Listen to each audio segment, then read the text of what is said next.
Yo, what's going on, everybody, man? Look, we got a guest in the building, man. Really, he like family, man. He our purple code family, man. You know what I'm saying? We got Mike in the building. Listen, I always butcher your last name, so I'll let you explain your last name to everybody. Castello, how you say it? That was terrible. Castellino. Castellino. There we go, man. We got our boy Mike in the building, though, man. We're gonna talk about this preview. Going up against the New York Giants, man. I wouldn't want it any other way. I think this plays in our favor playing the Giants. We beat them already. They do have a couple pieces coming back on the defense, which kind of was like, damn, that kind of sucks in a way, but I think we can still make things happen. Because I know that what's his name? Dory Jackson and Yep. McKinley or something. Xavier McKinney. Yeah, Xavier McKinney. So I mean, they got two pretty much players that I know as Giants fans they're probably happy about that are coming back. But how you feel, Mike, man? What's the vibes going into this game, man? We'll let you kick off the show, man. How you feeling? No, I actually feel really good this week. Mind you, my pessimistic nature is worried about that because when I felt good about the Eagles game Monday night football those weeks ago, but as a whole, I feel confident. Like you said, Rap, we beat the Giants before. We didn't have Bradbury in that game. I absolutely think we could beat them again. There's no reason why we don't. There really isn't. Right. Yeah. How you feeling, Dave? What do you think, man? Why you laughing? What's so damn funny over there? Gulberson Toy. What's he go by? He Toy said Box Company. he said that to me last night. He said that to me last night. I died. But apparently we got one on Mike too. I gave him rights. I said, "Hey, go ahead. I just get 25% binding contract." He's writing a detailed biography about you, man. So go ahead and reach out to this guy, Mike. Yeah, he reach wants out. to know about your life. All right, wants to know about your life. Hey, that would be a good one, though. You know what I mean? That's a good thing. Canada guy. Are you? So, Mike, I gotta ask you, man, because Yeah, I really haven't I haven't really. sure. I mean, obviously, I know you chatting in our group and all that. But are you born and raised in Canada? Like, Yeah, are you born and yeah. raised? Oh, hmm okay. hmm Like, you live in like a city part, or are you like out in the country part? No, I'm not in the country. I'm the Yeah, city part. you're in the big Yeah, city. Oh, okay. yeah. All Where right. at? Not big city. I don't know about that, but What are you near that we would know? um, I'm in Ontario. I don't want to get into specifics, just Yeah, because I don't. People are nuts, man. yeah, But for sure. Oh, Ontario. okay. All right, yeah. I mean, like, are you 50 miles away from Toronto type thing? I Ain't mean, just nobody, I don't hey know. Dave, I ain't don't no know. Mike, I don't Mike, know. Mike, I don't ain't know. nobody coming up to damn Canada to get you, man. You good, man. Hey, we're not gonna swat you. No, You know? I I'm know kidding. that, I'm but kidding. I'm people, it's kidding. not you guys that I'm worried about. The internet, man, Like, it's a I'm wild place. Yeah, it okay. is. You are correct. You are correct, man. Appreciate everybody in the building, man. We got Bob in the building, man. We got Day in the building. David, appreciate you, bro.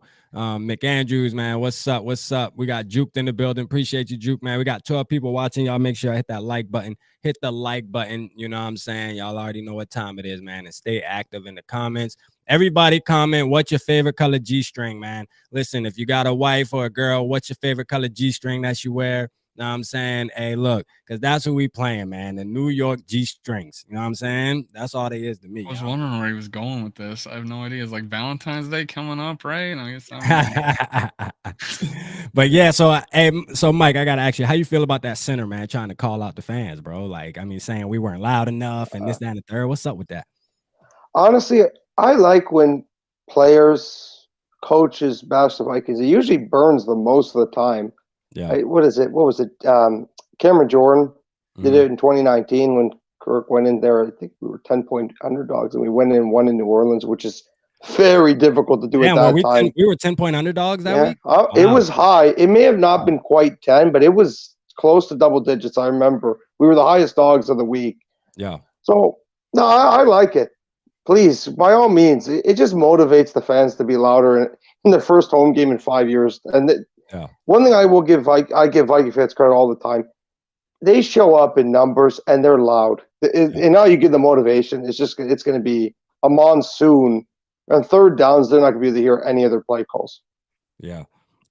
So Dave, what player, Dave, are you looking for that's gonna do their thing today, man? Listen, I'm in a chill mood tonight. I'm gonna ask questions. I'm gonna be like an interviewer tonight, man, because we got Mike in the building. We're gonna be on our best behavior, man.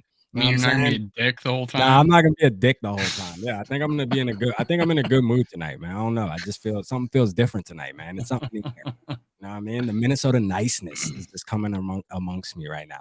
Nah, but for real, who do you? I mean, what's the offense?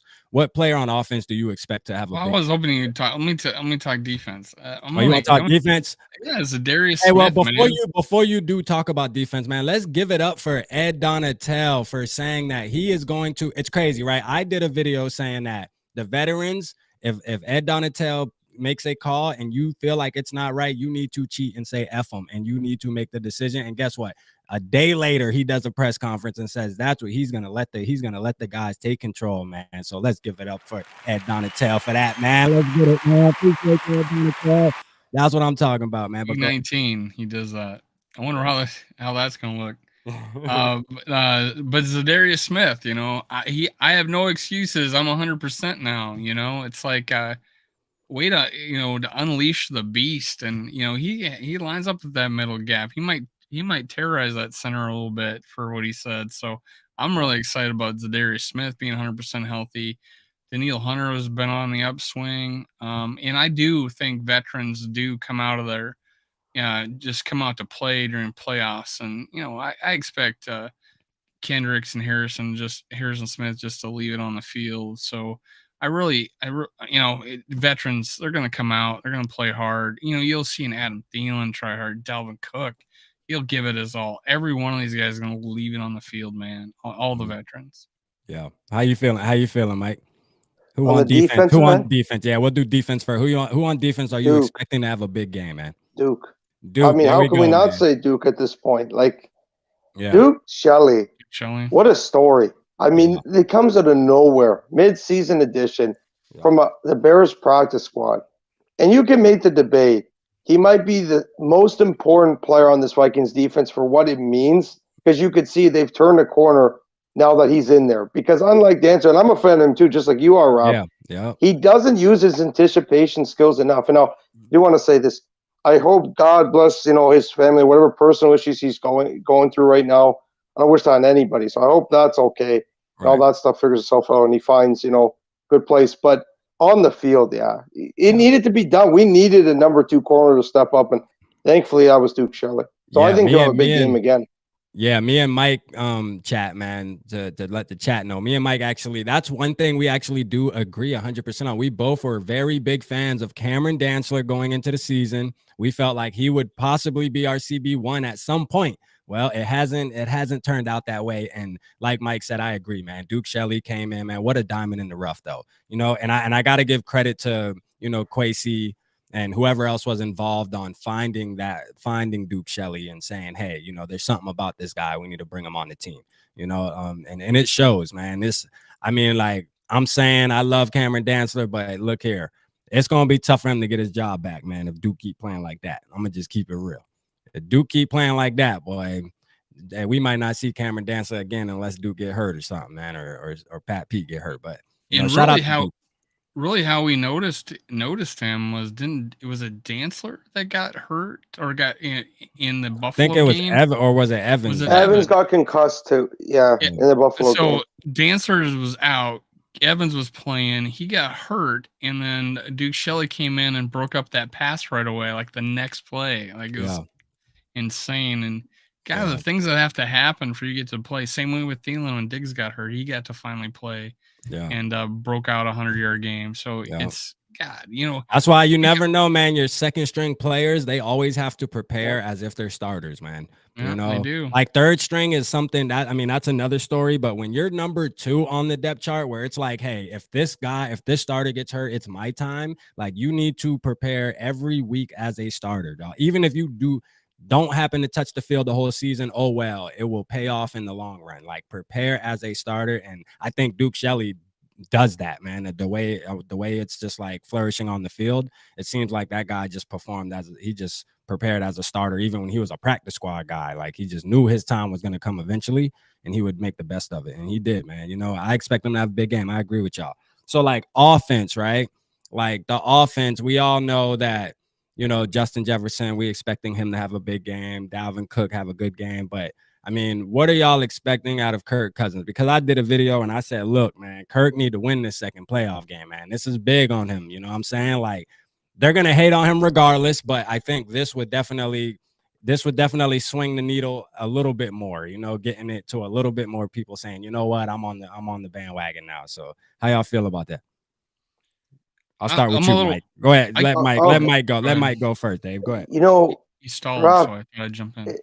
It's so true what you said about Kirk. Like, he won't ever get the media love. And I ain't going to go on a whole Joe Spinoza-esque type rant here because I don't care that much. Yeah. But you're right. At the end of the day, this is it for Cousins, just to put his stance on. If he cannot win this game, I'm sorry. Quincy has to talk to Kevin O'Connell at the end of the season. And I know that sounds ridiculous that they're 13-4 season, but if he can't get up and perform for a playoff game for the first time at home basically his entire career since he played Green Bay and Washington many, many years ago, I think it was 2015. That's how long it goes since he's had a home playoff game. His first time in Minnesota as the starter with a home playoff game. He has to step up. If I don't see at least 230 yards, 2 touchdowns, at most 1 pick, that's a poor performance. I don't care if that sounds rude. The Giants defense is not that good. It can get caught. Yeah, for sure. And he had a good game against them in week 15. 16. Right? I think it was 16. Yeah, so he had a good game against them. So I don't expect anything different. Like I said, the Giants got a couple pieces added to their defense, but I don't think it's that big of a swing that they got those players back. Yeah, they're decent players, but I mean, I expect JJ to cook them. You know what I'm saying? And I expect Kirk Cousins to be able. And again, we got Garrett Bradbury back. At least that's what it's looking like. He was a full participant in practice. I mean, bro, that right there, who would have ever thought we'd be saying that's a blessing? You feel me? But it's a blessing. I feel good about that for sure. You know, just for the snap count and everything, the timing and everything, just going to be a lot smoother with Garrett Bradbury playing center on Sunday. So that's a big move for us, man. And I think it's going to be a big game for Kirk. I think he's going to go out there at home. The crowd be behind him, man. I think we're going to really have a good time watching this game. Hopefully it don't go down to the wire, but we know how the Vikings do, man. The Vikings make it interesting. They make it interesting, man, for sure. Let's see what we got in the comments real quick, man. Let's make sure we ain't leaving nobody out. Let's see. Football. Let's see right here. Football all day said, if Z's truly healthy now, he's going to have a monster game. We agree with that. You know what I mean? Let's see. The McAndrews said, JJ, he's going to leave it on the field. I guess you're saying that for the offensive player. They will win easily if we spread the ball around. Okay, Bob, I see you. Andrew, the Packers. Oh man, the depressed Packers fan. I know why you depressed too, man. He says go G strings. Let's see here. Bob says take a Xanax. Yeah. I ain't taking no Xanax, man. Xanax make you loopy, man. That shit whack. Let's see. My worthless opinion says Cousins is 5-13 in prime time, where Daniel Jones is 1-9. Exactly. And ain't nobody talking about that. You know what I'm saying? So Daniel Jones is garbage. I know you feel bad about that, Mike, but I gotta say it. I'm sorry. I don't feel bad about it. If he plays like garbage, by all means, please go ahead. Let's see. Question. I like how they put that stat out though, like 5-13, that he was actually 1-9 at one time. So it's actually 5-4 or whatever, you know, since but it's almost all on Monday Night Football too. Yeah. I don't know if you guys were thinking this. It's like 500 on like Sunday Night Football. Yeah. But when the schedule came out for the playoffs, I was panicking. I said, please not Monday Night Football. Yeah. Anything but that. Yeah. Any other time, please, for the love of God. The one time they could stick us on Monday Night Football, I was terrified. But they're going to try to embarrass us. Thankfully, they didn't. I know Rap skipped me on the Kirk Cousins, but go ahead. The thing that I worry about Kirk Cousins in a game like this is a paralysis by analysis, and he's such a detailed quarterback that I think KOC has to have the game plan of getting him loosened up early, and that is a quick hitter to JJ and have him run for 5 yards. Get his arms loose, because we've seen him start out a game, him missing the mark a little bit. I'm like, give him some easy throws to get the game going. Don't try to win this on the first play of the game. You know, get those. I think for Kirk Cousins, getting him loose early is, and getting used to the game is a big thing, and keeping him calm the rest of the game, because shit snowballs, and you've seen games snowball with Kirk Cousins. But hey, it's the playoffs now. He's probably got all sorts of shit running in his head. And like sporting news, put him as the 11th best quarterback in the playoffs right now. The 11th Didn't best. Dan They got Orlovsky put him 12th? Brock Purdy ahead of him. Yeah, they got Geno Smith ahead of him. Smith, Dak Prescott, all those guys. Crazy, man. And on that list, he's probably fifth to seventh. Being conservative, but they put him 11th. That's crazy. Yeah, they Orlovsky put him 12th. Orlovsky put him 12th. Yeah, they tripping, bro. Shout out Nikki in the building, man. Eric in the building. He said, Kirk Cousins will step up for the team, the fans, but all the veterans will make the big plays. Cousins will have 4 TDs, no sacks. Okay. I don't know if I agree with the no sack thing. I think there might be a couple of sacks in there, but you know what I'm saying? I'm all right with it. You know what I'm saying? Let's see. Dwayne, what's up, Dwayne? Luis, SKOL, what's happening? Zach, my boy Zach in the building, man. SKOL, let's effing go. You already know what time it is, man. We lit for the playoffs, man. You already know that, man. Let me add Day in here. Day texted me and wanted to join. You know what I'm saying? He just couldn't go without it, man. He was watching us over here having a good old time. You was watching us having a good old time, and you just had to come join, didn't you, man? You didn't want to be left out, Day. Oh, now he gonna act like he ain't hear me. He gonna act like his camera messing up, man. And he probably forgot to plug in his headphones again. Yeah, that's how I almost did before he went live too, so I can't even try to act like I didn't do almost the same thing. Yeah, let's see. All we ever hear from you is blah blah blah. So we all ever do is go yeah. Who's saying that? Don't care about what they say because it's yeah blah blah blah. Oh, blah, Grandizer. Okay. I know what the hell that is. Let's see. We own the night. Yes, we do. Vikings 31-27. Minnesota Star 24-13. Let's go, man. We got some good score predictions in here, man. Everybody thinking we're gonna win by double digits. That's what a lot of people been saying, man. What you think we're gonna win by, Mike? I hate to say this, Rob, but as you alluded to earlier, the Vikings never make it easy on themselves, even when they probably should. I expect it to be a one-score win. Put it this way. I expect it to be a one-score win either side more than I expect us to win by double digits, which is the scary part, but it's just the reality of it.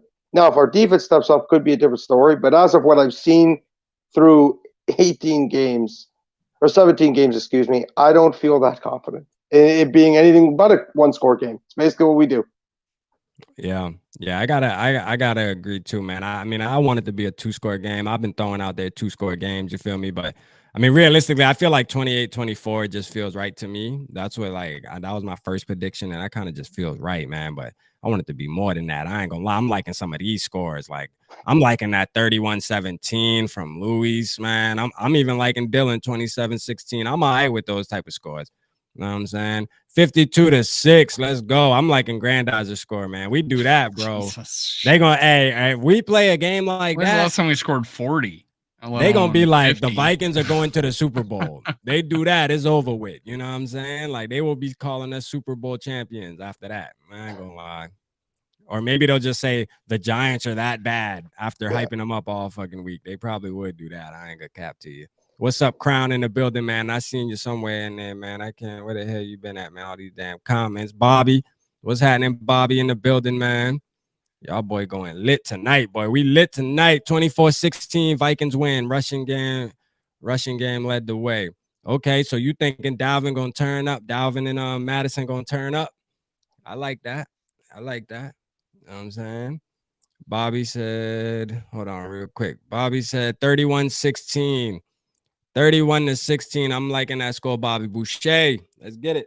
Hey, didn't you, when you guys watched the Giants game last time, didn't you, even though we started out a little slow offensively, but we got like a 10-0 lead, didn't you feel like we were in control of that game, and like all of a sudden we were just gonna keep stacking, points and stuff, and then it didn't end up like that way. I kind of feel like, we're better than them. Like, I think we're substantially better than them. But, we're just playing down to our competition is just our MO. no matter what coach we freaking got. It's insane. But we It play up is. to our competition too, like beating the Buffalo Bills. I mean, it's insane. May I add, the only team, and I take pride in this, the only team to beat the Buffalo Bills at home this season. Has to be said. Oh, yeah. Let's go. I didn't know that. Yeah, damn, good little stat there for the chat and everybody. I didn't know that, and I damn sure didn't know that. I thought Miami beat them. Oh no, I but thought they lost the Jets and Miami on the road. They did not lose any games at home. Gotcha, they won. They went undefeated in Detroit as well. Wow. Okay. Damn, my boy added his cell phone. My boy on his cell phone to tap in. He ain't bullshitting, boy. You said you is not missing this show in a day. You said I'm using my cell phone out this bitch, boy. I got to get up and on this, isn't it? Hey, it's SKOL Live and SKOL for Days Super Show. Wildcard weekend edition. So there you go. Hey, I only got about 15. I don't know what happened to my computer. All of a sudden the sound was gone. I don't know. I couldn't hear y'all. So sorry about that. But anyway, what's going on, fellas? How y'all doing? Man, we chilling, man. You know, we talking about this Vikings and goddamn G-strings matchup, man. You know what I'm saying? Everybody drop you tripping for that, by the way. Everybody drop your favorite color G-strings in the chat, man. Drop your favorite color G-strings, man. Listen, whatever color you like your girlfriend wearing or your wife wearing, man. What color is your favorite color G-string, man? You know what I mean? Drop it in the chat, man. Let's see what color the guys liking, man. Hey, I ain't gonna lie. I like this is a Charleston thing, I think. Oh, he's y'all frozen. trying to get Mike to Rob cut out. That was funny. Rap, are you there? Is Rap okay? Yeah, now all of a sudden he's frozen. Ain't this fun? Well, hey, we got I got some things in the works, man. You might be looking at some things coming up. Just on FYI. Tuesday, you mean? Okay. I don't know. Okay. Just coming up. All right. I'm ready. I'm always ready. Yeah, I got a few things on the fire. It's interesting. You guys check out Big Mo Co. or Big Mo Ku.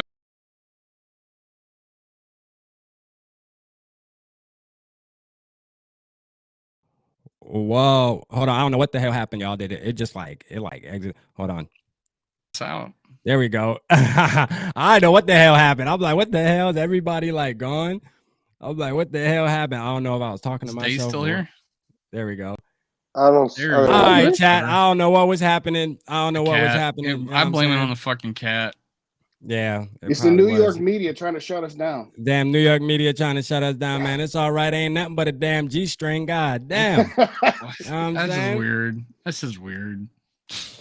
I do want to ask you, Rap. What would you say if we're in the Super Bowl about the opponent? This is the wild card round. What's the energy going to be in the Super Bowl if that somehow happens? Man, it's going to be lit.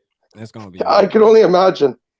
It's going to be lit, man. I'm going to make the other side hate next week, the way you going. The other side will hate me, bro. The other How much side airtime? How much are they going to airtime? Are they going to give 41 Donut before the game? I bet they're going to have a fucking documentary special on that shit. They do that every time. 2000. Yeah. Well, have we played them in the playoffs since that game, though? To be fair, or how? I don't think so. Because we haven't. No. I mean, I hate it, but I can't really blame them. In that game, we were favored in that game. It's like, we were so cocky going into that. By the way. Yeah. All them Vikings players been on the radio this week. Like Robert Smith said it a couple times. Like, we thought we were going to win that game by 3 touchdowns, and yeah, y'all got spanked. They were so confident that they had that all locked up in the bag. It was ridiculous. Hold up the juke. You talking about 30-24? Like, what? You think the Giants gonna beat that? I ain't gonna lie. I mean, hey, you know what? You aren't an outlier though. You know what I mean? Only the chat. Only Purple Gang, man. We feel like we're winning the game, but you know, most people in the world feel like the Giants are going to win this game. It's crazy. And they have no reason for it either. It's like it was one of the guys was like, all the analytics say the Vikings, and they actually it should be Colin Cowherd. He says it should be 4 points probably, but I'm going with the Giants. Yeah.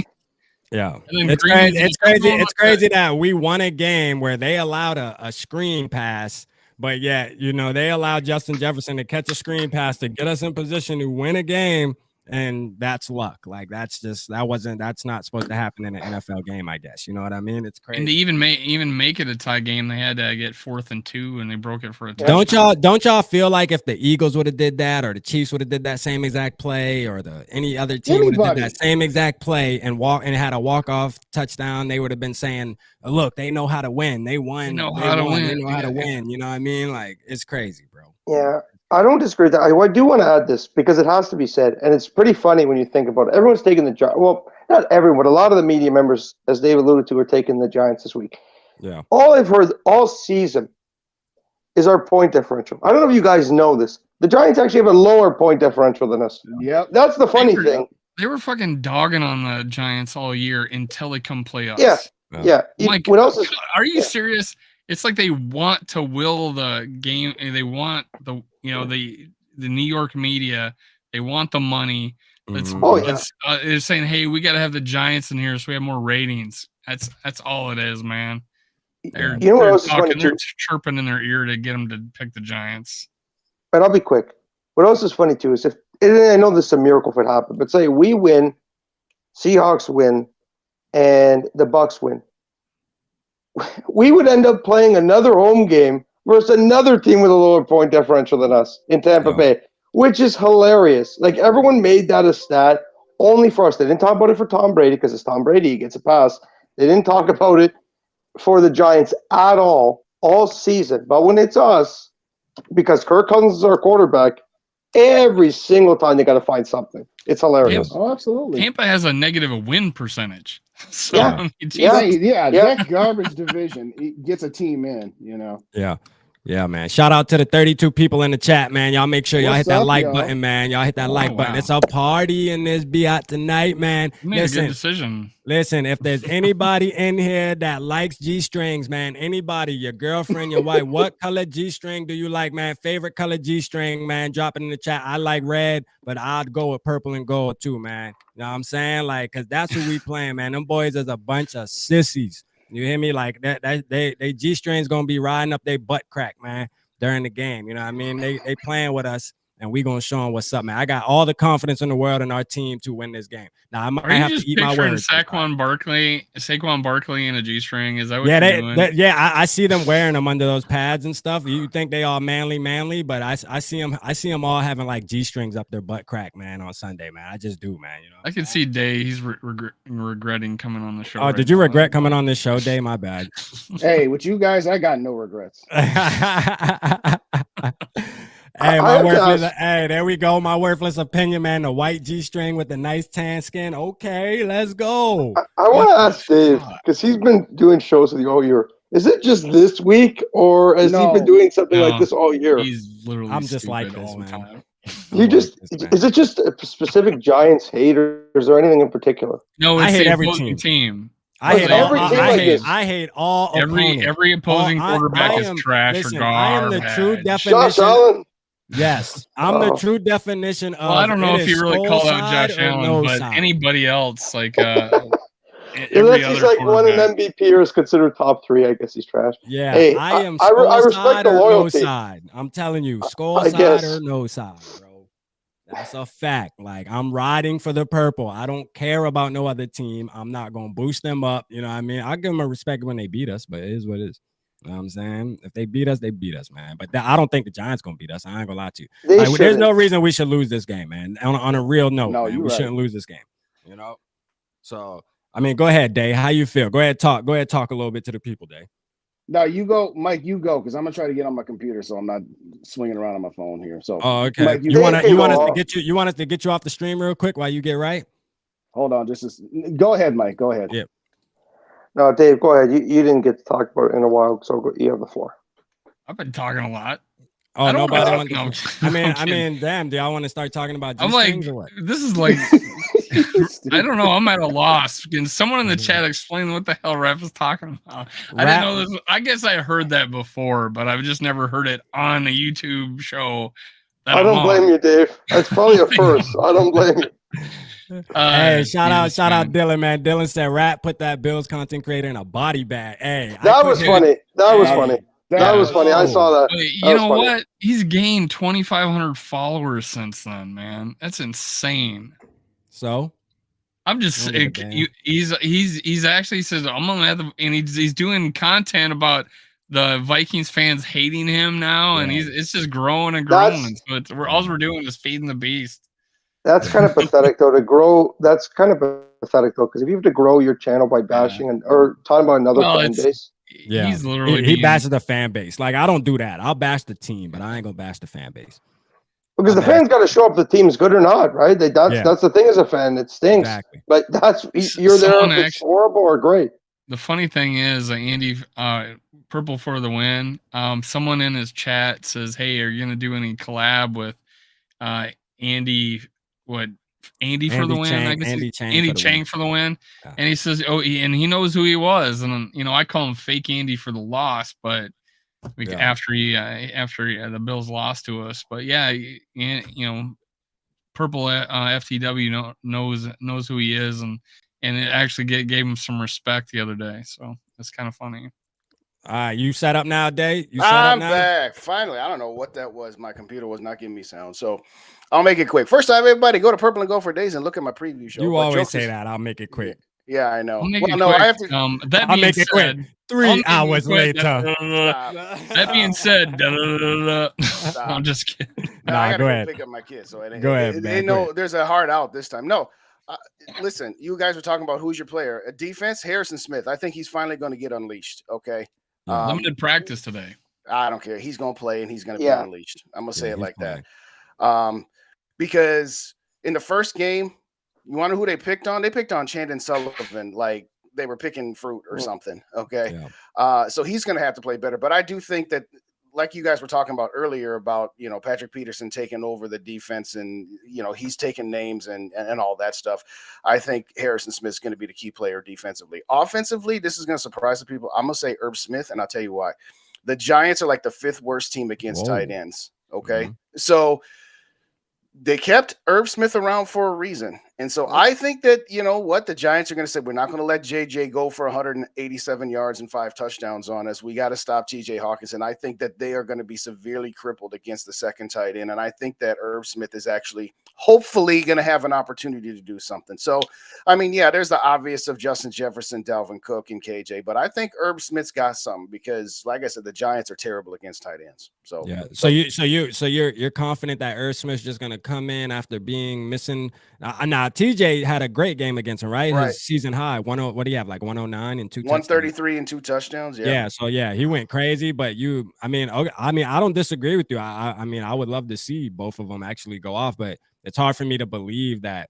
See, Irv just hasn't showed me any evidence that he can have a game like 133 and 2 touchdowns. Like he just. What do you mean? He had that tight end screenplay this last game that we brought out we dusted off again. I'm like, what the heck? They gotta stop that. But but it's possible. It's possible. You know what I mean? It's possible. I would love to see Irv kind of get a game because he looked frustrated in that Bears game when he did slip on that screenplay because he kind of knows that he's playing to make a name for himself because I don't know if he's going to be on the team next year. I'm going to just keep. I severely doubt it. Do you guys know if Kevin O'Connell was on the Patriots back when they had Aaron Hernandez and Gronk on the same team running 2 tight end sets?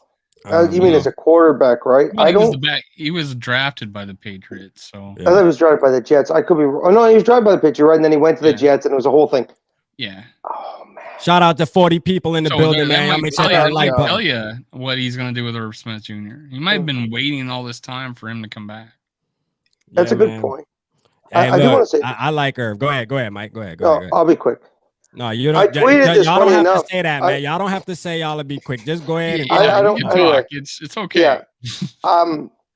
With Irv Smith, like I tweeted about it, like Irv Smith, I could see it because if they pay so much attention to Hawkinson, he's due to have a big game. If they can't stop, how can you stop JJ and Hawkinson and not have anyone open? I mean, there's going to be someone that's going to be wide open at that point. If you designate 4 guys to be in heavy coverage, double coverage on 2 players, there's going to be someone that eats that space. I think it is Irv Smith.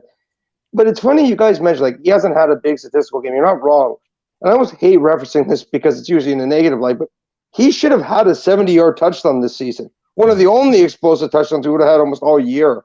Like for that type of distance, he just dropped it. The key is, can he catch the ball in a big spot? He better. And I think he will. Yeah. The answer is no. The answer is no. O'Connell was drafted in 2008 and he was cut in 2009. Hernandez wasn't there till 2010. So damn, my boy O'Connell been garbage in it. Yeah, he was not a good quarterback. He wasn't a good quarterback.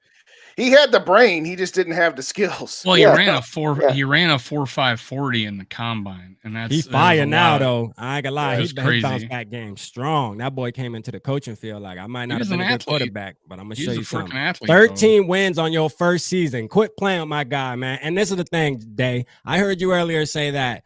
And I got to get with y'all on this real quick now that we here, because I'm glad you're here tonight, man. We got 40 people watching. We finna talk about this. You said on your podcast that you think that Daboll should be a coach of the year candidate over Kevin O'Connell because he has less than Kevin O'Connell. Like, he didn't have as many weapons and stuff like that, but he only got 9 wins. And let me tell you this before you state your case, because I'm sure you got a good case about it. But I'm going to say this. Daboll, actually, they shouldn't have even been making the playoffs, because if you remember, somebody else said this, that Washington game, for one, that was a pass interference. And when the boy lined up when McLaurin lined up, the referee told him that he was good, and they called the flag on him. You know what I mean? So if that never happened, the Giants would be home right now fishing or golfing. You know what I'm saying? Whatever they like to do. You know what I mean? So, but why do you feel like Daboll is a better candidate than Kevin O'Connell for Coach of the Year? Well, and then we'll tell you why you're wrong. Okay, I'm kidding. Well, I don't know. Go ahead. I'm kidding. I'll say the water's wet and you'll argue with me. But, it's not that wet. It's a dry wet. Yeah, exactly. What I said is that both O'Connell and Daboll are first-year head coaches that made the playoffs. Right. And what I said is that I will give a slight edge to the job that Daboll has done versus O'Connell. Right. It is undeniable. If we're going to talk all this about how Mike Zimmer was what held this team back, and we were in so many close games last year, and Kevin O'Connell found a way to win this close games this year, that's all well and good. But that means that you had something to start with that you just needed to mold a little bit more. All I was saying is that the Vikings roster is more talented than the Giants roster. So what I'm saying is the Giants have gotten to where they've gotten because they have been coached up. The Vikings have gotten where they got because they've had talent that got coached up as well. But Daniel Jones was a turnover machine before this year. Okay, now I'm not saying he doesn't throw some occasional picks, but his interceptions, his turnovers are way down this year. So my point was not that Kevin O'Connell doesn't deserve to be in Coach of the Year. It was a question of, and I was on with GG the other day when it premiered today, but we shot it on Wednesday. We had that same question. Which coach do you like? I'm like, I like Kevin O'Connell more, and I'm glad we have him. I'm just saying, if I look at this year's performance and this year's job of what those two do, I'm just going to give a slight amount more credit to Daboll because he had less to work with. That's all I was saying. Okay. All right. I mean, hey, that's your opinion. That's your opinion. I disagree, but that's There's a shock. There's a shock. Hey, look, only reason why I say that too, and let me not just say I disagree without giving you an explanation, though. All right, I'm gonna at least give you a little explanation. The first explanation is he's our coach, so that I'm always gonna ride for the Vikings before I ride for any other team. But I mean, that's just me because that's my style. Obviously, y'all are more realistic than rap. I hadn't noticed. Rap goes off the cliff and just, I'm just like kind of overboard with. I'm just like purple over everything. But on a real note, though, I feel like the games last year watching Mike Zimmer, right? We were losing these games that we were playing with the same roster that we have now. I mean, we added a couple pieces, you know what I mean? But this pretty much same roster core players as last year. We were losing all of these games, and now O'Connell comes in and we're winning these one possession games. I got to give him his props, man, because I look at it like this. As Vikings fans, our roster looks elite. Like when you think about Kirk Cousins, you think about Dalvin Cook, Justin Jefferson. But I mean, the truth of the matter is, bro, like our roster isn't as elite as we think it is, though, when you stack it up against the rest of the NFL, to be honest with you. So Kevin O'Connell, I mean, it's not like he's getting blessed with a Super Bowl roster that he just needs to come in. He had to definitely make some changes. And on top of that, he changed the whole offense and the whole defense changed. and we came out with 13 wins. So that's my reason why I got to give KOC. And the only other reason I said it too, and I said it to the boys, I said, I'm trying to be objective. I know that you do not, that word does not exist in your dictionary. Right. This thing called objectivity. So when I said that, it was under the context of I'm trying to not be with the but the truth of the matter is too, though, a lot of people agree with you, though. I mean, it's not a bad take because obviously a lot of people believe Daboll, and he's a great coach. He did a great thing with them. Being from where they came from last year, you got a good point, so you ain't do nothing wrong, man. You know me, man. Well, I already knew that. I need you to I'm Vikings over everything, man. I ain't trying to hear about no damn Can I ask you a question, Rob?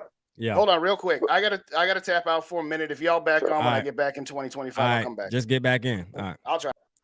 Honest question, Rob. I'm just curious. Before every game day, do you drink purple Kool-Aid or do you just have it all week long? I drink it all week long, man. I wake up with that shit right on my nightstand, man. You know what I'm saying? That shit right on my nightstand, man. I love it though.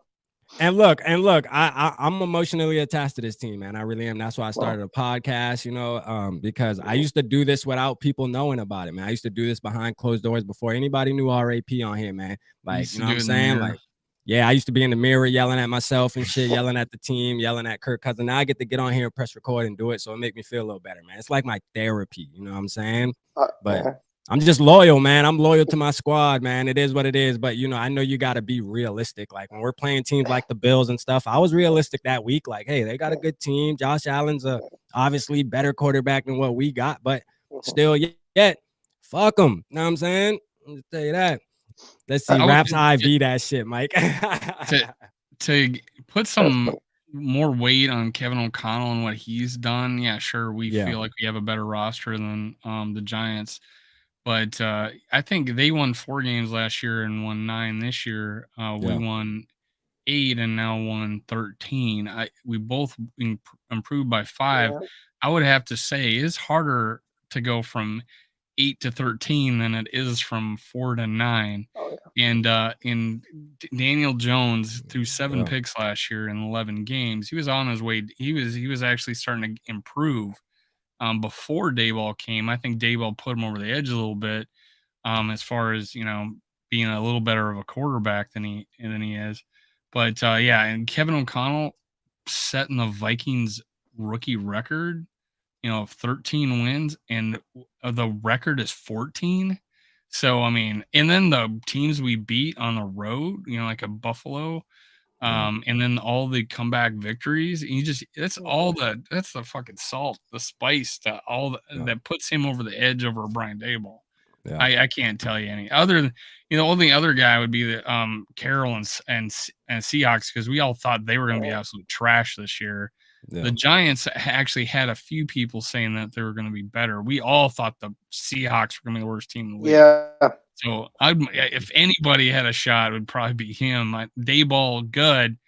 KOC's, I think he just, the 13 wins and all that other stuff I said just puts him over the edge. Yeah, shout out my G Mont in the building, man. You know what I'm saying? He say the Vikings 38, the New York G-string 17. Me and Mont been politicking all week, man. This is actually my peoples right here that live in the city with me. So we be texting and shit all week about the damn game, man. We hype about that shit. Hey, you know what I'm saying? He calling it how it is, man. The New York G-strings, man, is what it is, man. You know what I'm saying? I told you it was a Charleston thing. It's a Charleston thing, man. New York G-strings, you know what I mean? It just is what it is, man. Imagine how big Daboll G-string is.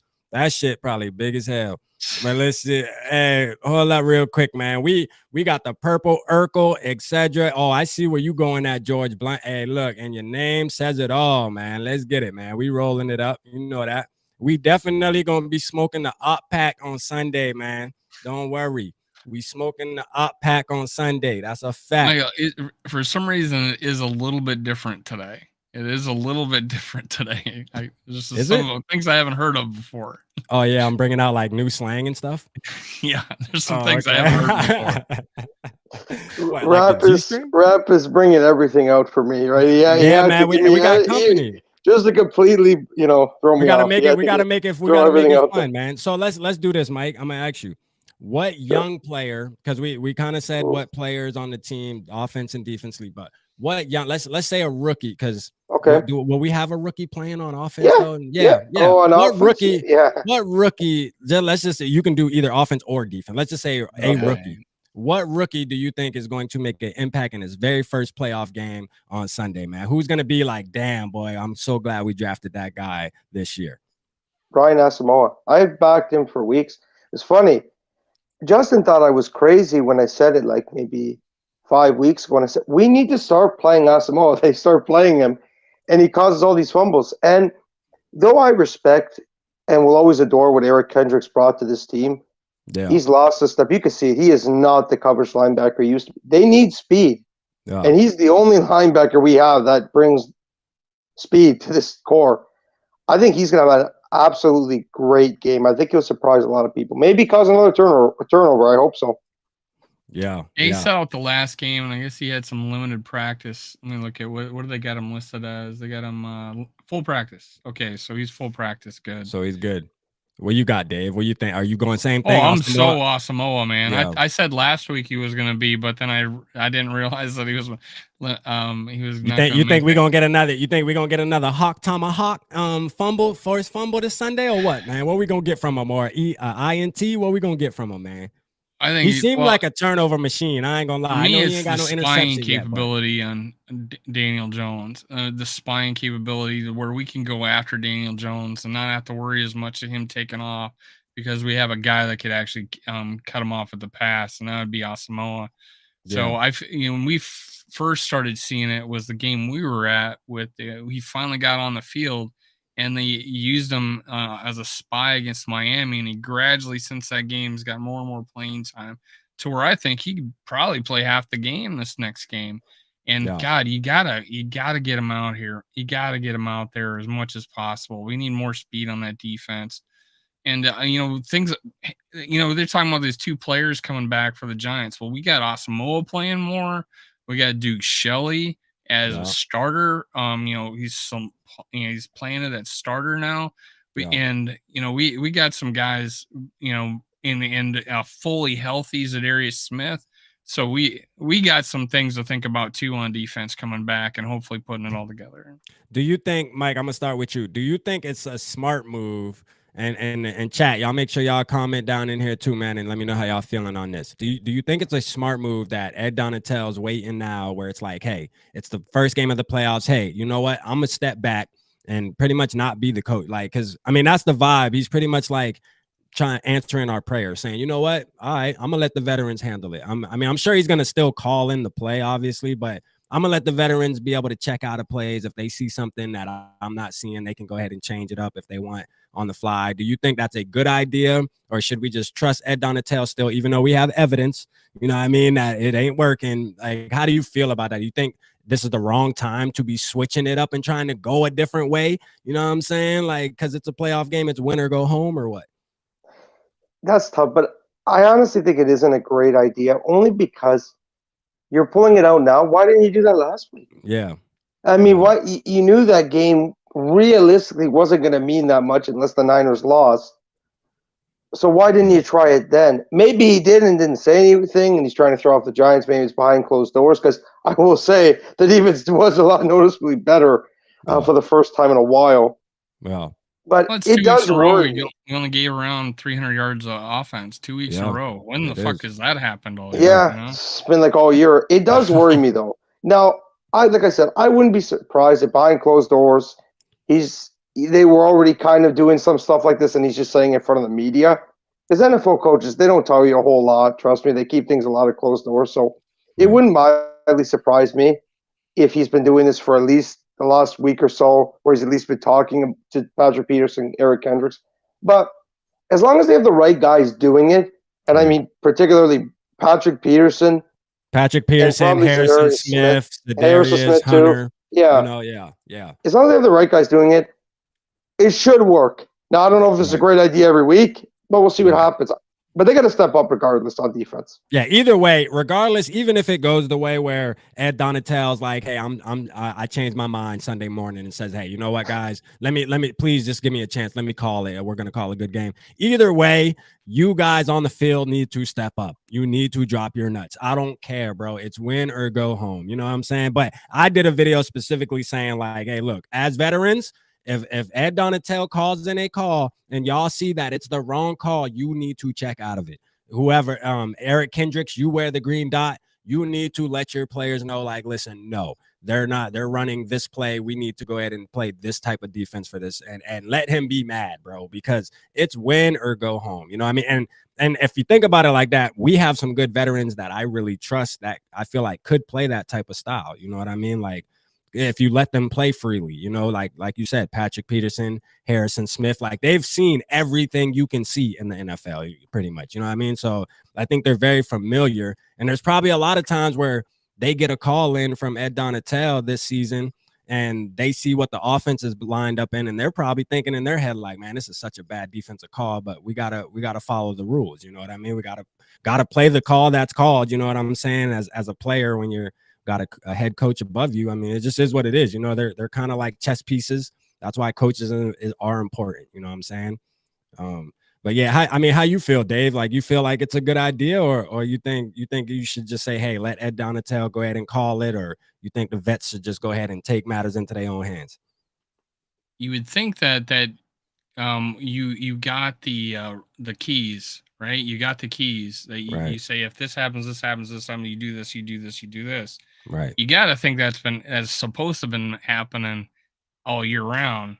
Right. I don't know. It is Kendrick's first year that he was entrusted with the green dot. Yeah. Who wore it last? Usually Barr, right? It was always Barr, but when he was out, they didn't give it to Kendricks, did they? They gave it they gave it to Vigil. Yeah, they gave it to somebody else. So, which I like Vigil. Speaking of him, man, we should have kept that little motherfucker. I liked him. Well, I'll say this right now. He's been way better than what Jordan Hicks probably's done this season. Yeah, like he would have been a better fit than Jordan Hicks. I think him instead of Hicks would have been a lot better fit for this defense too, man. But yeah, continue, Dave. My bad. Oh, I mean, that's my thought process behind it is, how much is it that we can't, potentially can't trust Kendricks to make that decision? I don't know. Yeah. Because he's never Zimmer, was his coach the whole time and went a different direction. We kind of like, hey, he's finally got his chance to be the leader of this defense. Is he? Yeah. Now with Harrison Smith, we play better when Harrison Smith's in there because he's coaching up the other safeties. When he was gone, that seems to have been when he was out, that's when shit hit the fan and we were getting burned deep, and Williamson from the Detroit was walked into that end zone. That wasn't a spectacular play at all. That was his only catch of the year too. We just let him. He didn't do anything but slow up for the ball. No. Yeah. I agree with my worthless opinion. He says they've been sticking to the scheme all season, and I think that I agree because the pattern's there. I mean, like every game was exactly the same. We're allowing the same yards, we're allowing the same shit underneath. A couple big plays a game over the top. Like, I don't think that it's been. Now we can say this last game or maybe the Green Bay game week 1, but I always look at week 1 as an outlier because it's week 1. It was. Yeah. You know what I'm saying? It's week 1 and it's like the season, all the hype, and we just came out balling. It is what it is. But we have enough evidence in between week 1 and week 18 that tells us that, yes, the defense has been sticking to Ed Donatel's scheme regardless. Whatever play he called, they ran it, even if they knew they were out of place because of this guy. You know what I mean? And you made a couple good points throughout the season, Mike, about not Harrison Smith not being able to be himself. You know what I mean? Like when we had him with Zimmer, you would see him, show the blitz back out from the line. And Dave stated this stuff too. You know what I mean? And it's like, I feel like we've seen it a little more though. Like disguising and stuff. Yeah, I think we've seen it a little more though, like the past couple of weeks, if I'm not mistaken. Obviously he was out last week, but I feel like I've seen him like going up to the line now and then backing out and stuff. So maybe they're starting to come along. And Ed Donatel told us it's going to take more than a season, but it's like, man, I don't know. But he'll be gone. I think no matter, unless they go in all the way, he might just retire at that point though anyway because he's so old. But like one thing I do want to say, and I'm not trying to be a negative Nancy or anything, the one guy that worries me with that system of players running it is Cameron Bynum is not a good listener. Yeah. There has been multiple times I have seen Patrick Peterson and Harrison Smith tell him to move, and he just stays in position, and then it's over the top because he's out of position. Yeah. That stuff better not happen Sunday. I'm going to lose my mind. Yeah, I have to agree with you, man. Cameron Bynum's like one of those guys. Don't get me wrong, I like him. I think he has room. I think he has a ceiling. I think he has a high ceiling. I don't think he's reached it. I like him. I think he needs a couple more years, but to be a starter for us this year, he's did okay. I mean, he had a couple good interceptions, but when he does allow plays, though, he allows big ones. That's the problem. Like, he's not just allowing a first down, he's allowing touchdowns. You know what I'm saying? So he's nowhere to be found. He's not even in the vicinity. It's bad. Yeah, it's bad. It is bad. That's the thing with him. He's like the Vikings in a way. Like, when he's good, he's there, but when he's bad, he's getting demolished. Like, he's like nowhere to be seen. It's like, Cam, did you just like forget the fucking play or what? Like, I don't know. You know what I mean? But I think he's an all-around good kid, and I think he does study pretty well. Oh, for sure. You know what I mean? Yeah. So, like, he gave credit to Patrick Peterson on that one pick where he ended the game for us, and he was like, Patrick Peterson told me where to be and what was going to happen. Yeah.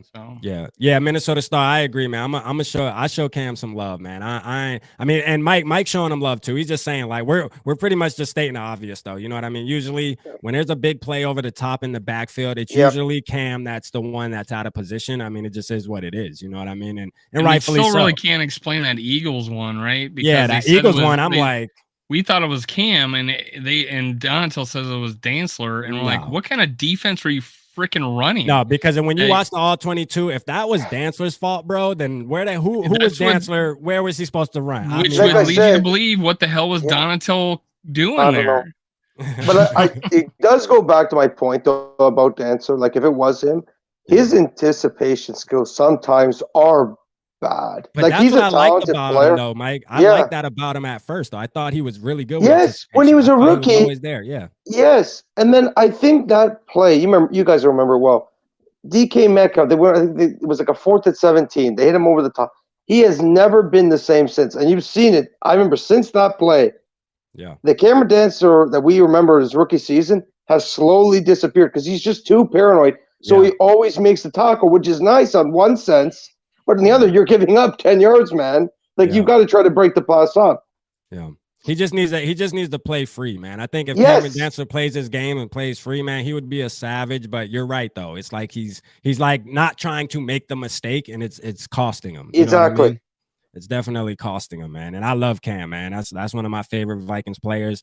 I thought this was going to be his breakout year, and I was wrong again. And I don't think he has many more years to prove himself. Like, going into next year, the way it's looking, he's going to go into next year as a backup. It just is what it is. He's going into next year as a backup. Because I think Duke Shelley's getting. I think Duke Shelley's getting a contract. Yeah. Oh, he has to. No, there's no question. You cannot let him leave. Yeah. Even if he's a backup, even if Duke's a backup, you keep a player like Duke on your team. Straight up. Like, you keep a player like him on your team. You do not let nobody else get the benefits of him. We keep him in purple. I don't care what you got to do. Facts. Shannon Sullivan, how you feeling about Shannon Sullivan? Now, let me just say this. At the beginning of the season, I said, look, Shannon Sullivan would probably be one of the better pickups we did in the offseason. Well, it hasn't flourished, right? The slot, and to be honest with you, like, playing slot is that's one of the toughest jobs in the NFL. We do have to understand that as Vikings fans, as football fans. When you are a slot corner, like that shit is a hard job to play. One of the hardest jobs to play in the NFL. And I said Shannon Sullivan just seems like he plays it regular. Like, yes, he allows plays, but every once in a while he's in there to break up a third down, or he's in there to get a fumble. He's had some good games. Whatever, you know what I mean? So I think Shannon Sullivan's just he's good enough to be out there, and you're not gonna see him too many times making big mistakes, and sometimes you'll see him make a big play. But how do you feel about him? Because it's hard to find a really elite slot corner, man. There's not many of them in the NFL. You know, those guys are hard to come across. You talking to me? Yeah, because Duke, and let me just throw that out there while we're talking about Duke. Duke struggled in Chicago playing slot because that's where they thought they would play him, and that's why he ended up on the practice squad, you know, and now we see that he's a savage on the outside, but in the slot, he was horrible. You know what I mean? So how do you feel about Shannon Sullivan's season, and do you think we should move off of him going into next season? Well, I think you can absolutely keep him if it's because it's not going to cost much. He'll Right. be a similar contract to what he was this year. Yeah. And I actually think he's been okay. Now, has he been fantastic? No. But he's still been a massive, massive upgrade on Mackenzie Alexander. I mean, McKenzie had probably one of the my most awful God, years in the history he of was football. so bad last year. He was literally, I think he was like PFF's like bottom 5 corner. He was that low in their grading. Yeah. No, he's been an okay player.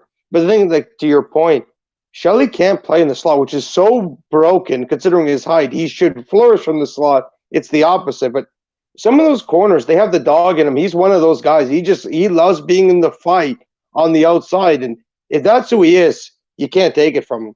Yeah. Yeah. How you feel, Dave, about Shannon Sullivan, man?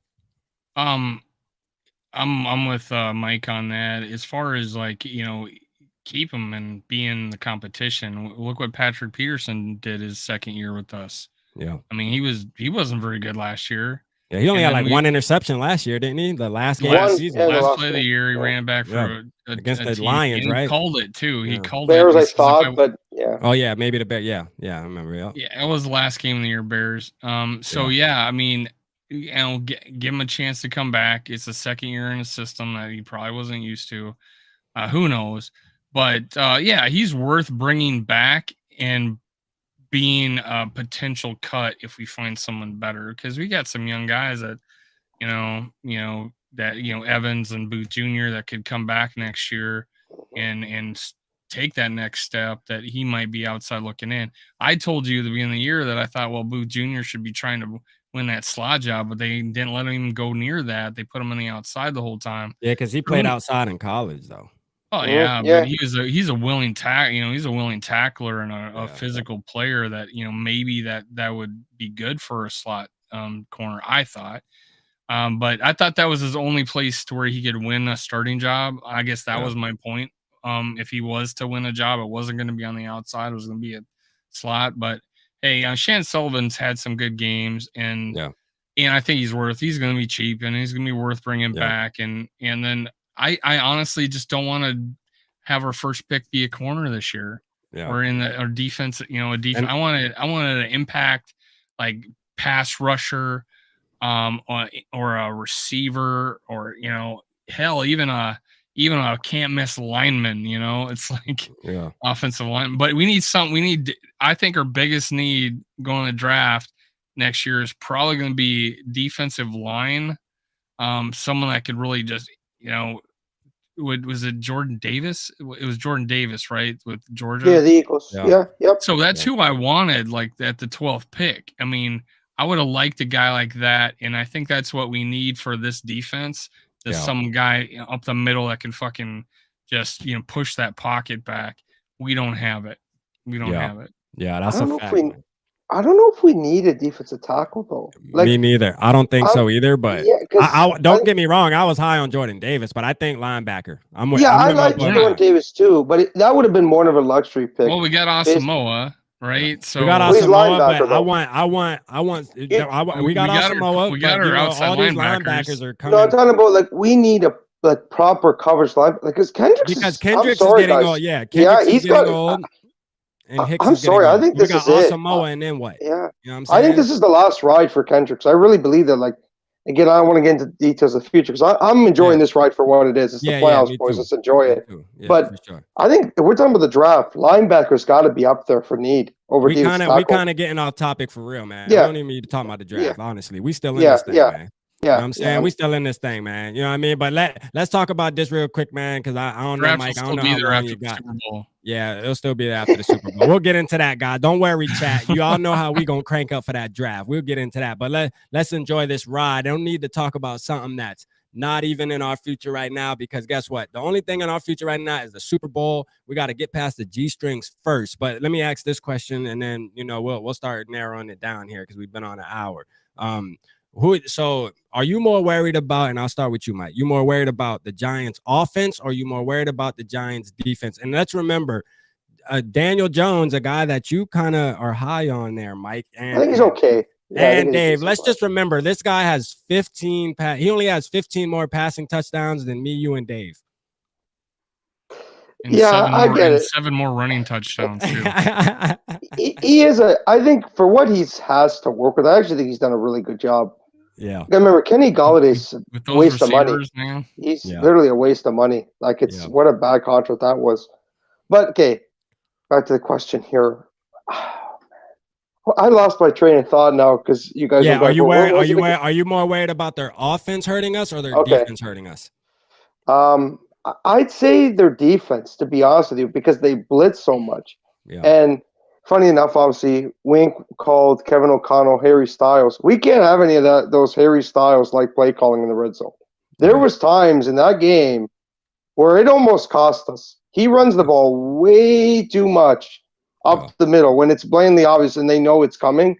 Got to get more creative there. But I'm worried about the Giants defense because they were close to a lot of turnovers in that game. A lot of them. And somehow we got away with it. We got to be careful. Yeah. Yeah. Didn't they have a strip sack in that game? They did. They had a strip sack? They had a strip sack. Yeah. Yeah, they had.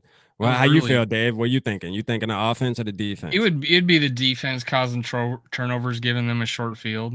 Yeah. It'd be the same thing I had a problem with in the Bears game, and when special teams were giving the Bears the short field that got them back into the game, and another had to do another fourth quarter comeback. It'd be the same way with the Giants. We give them short fields, and usually turnovers are giving people short fields.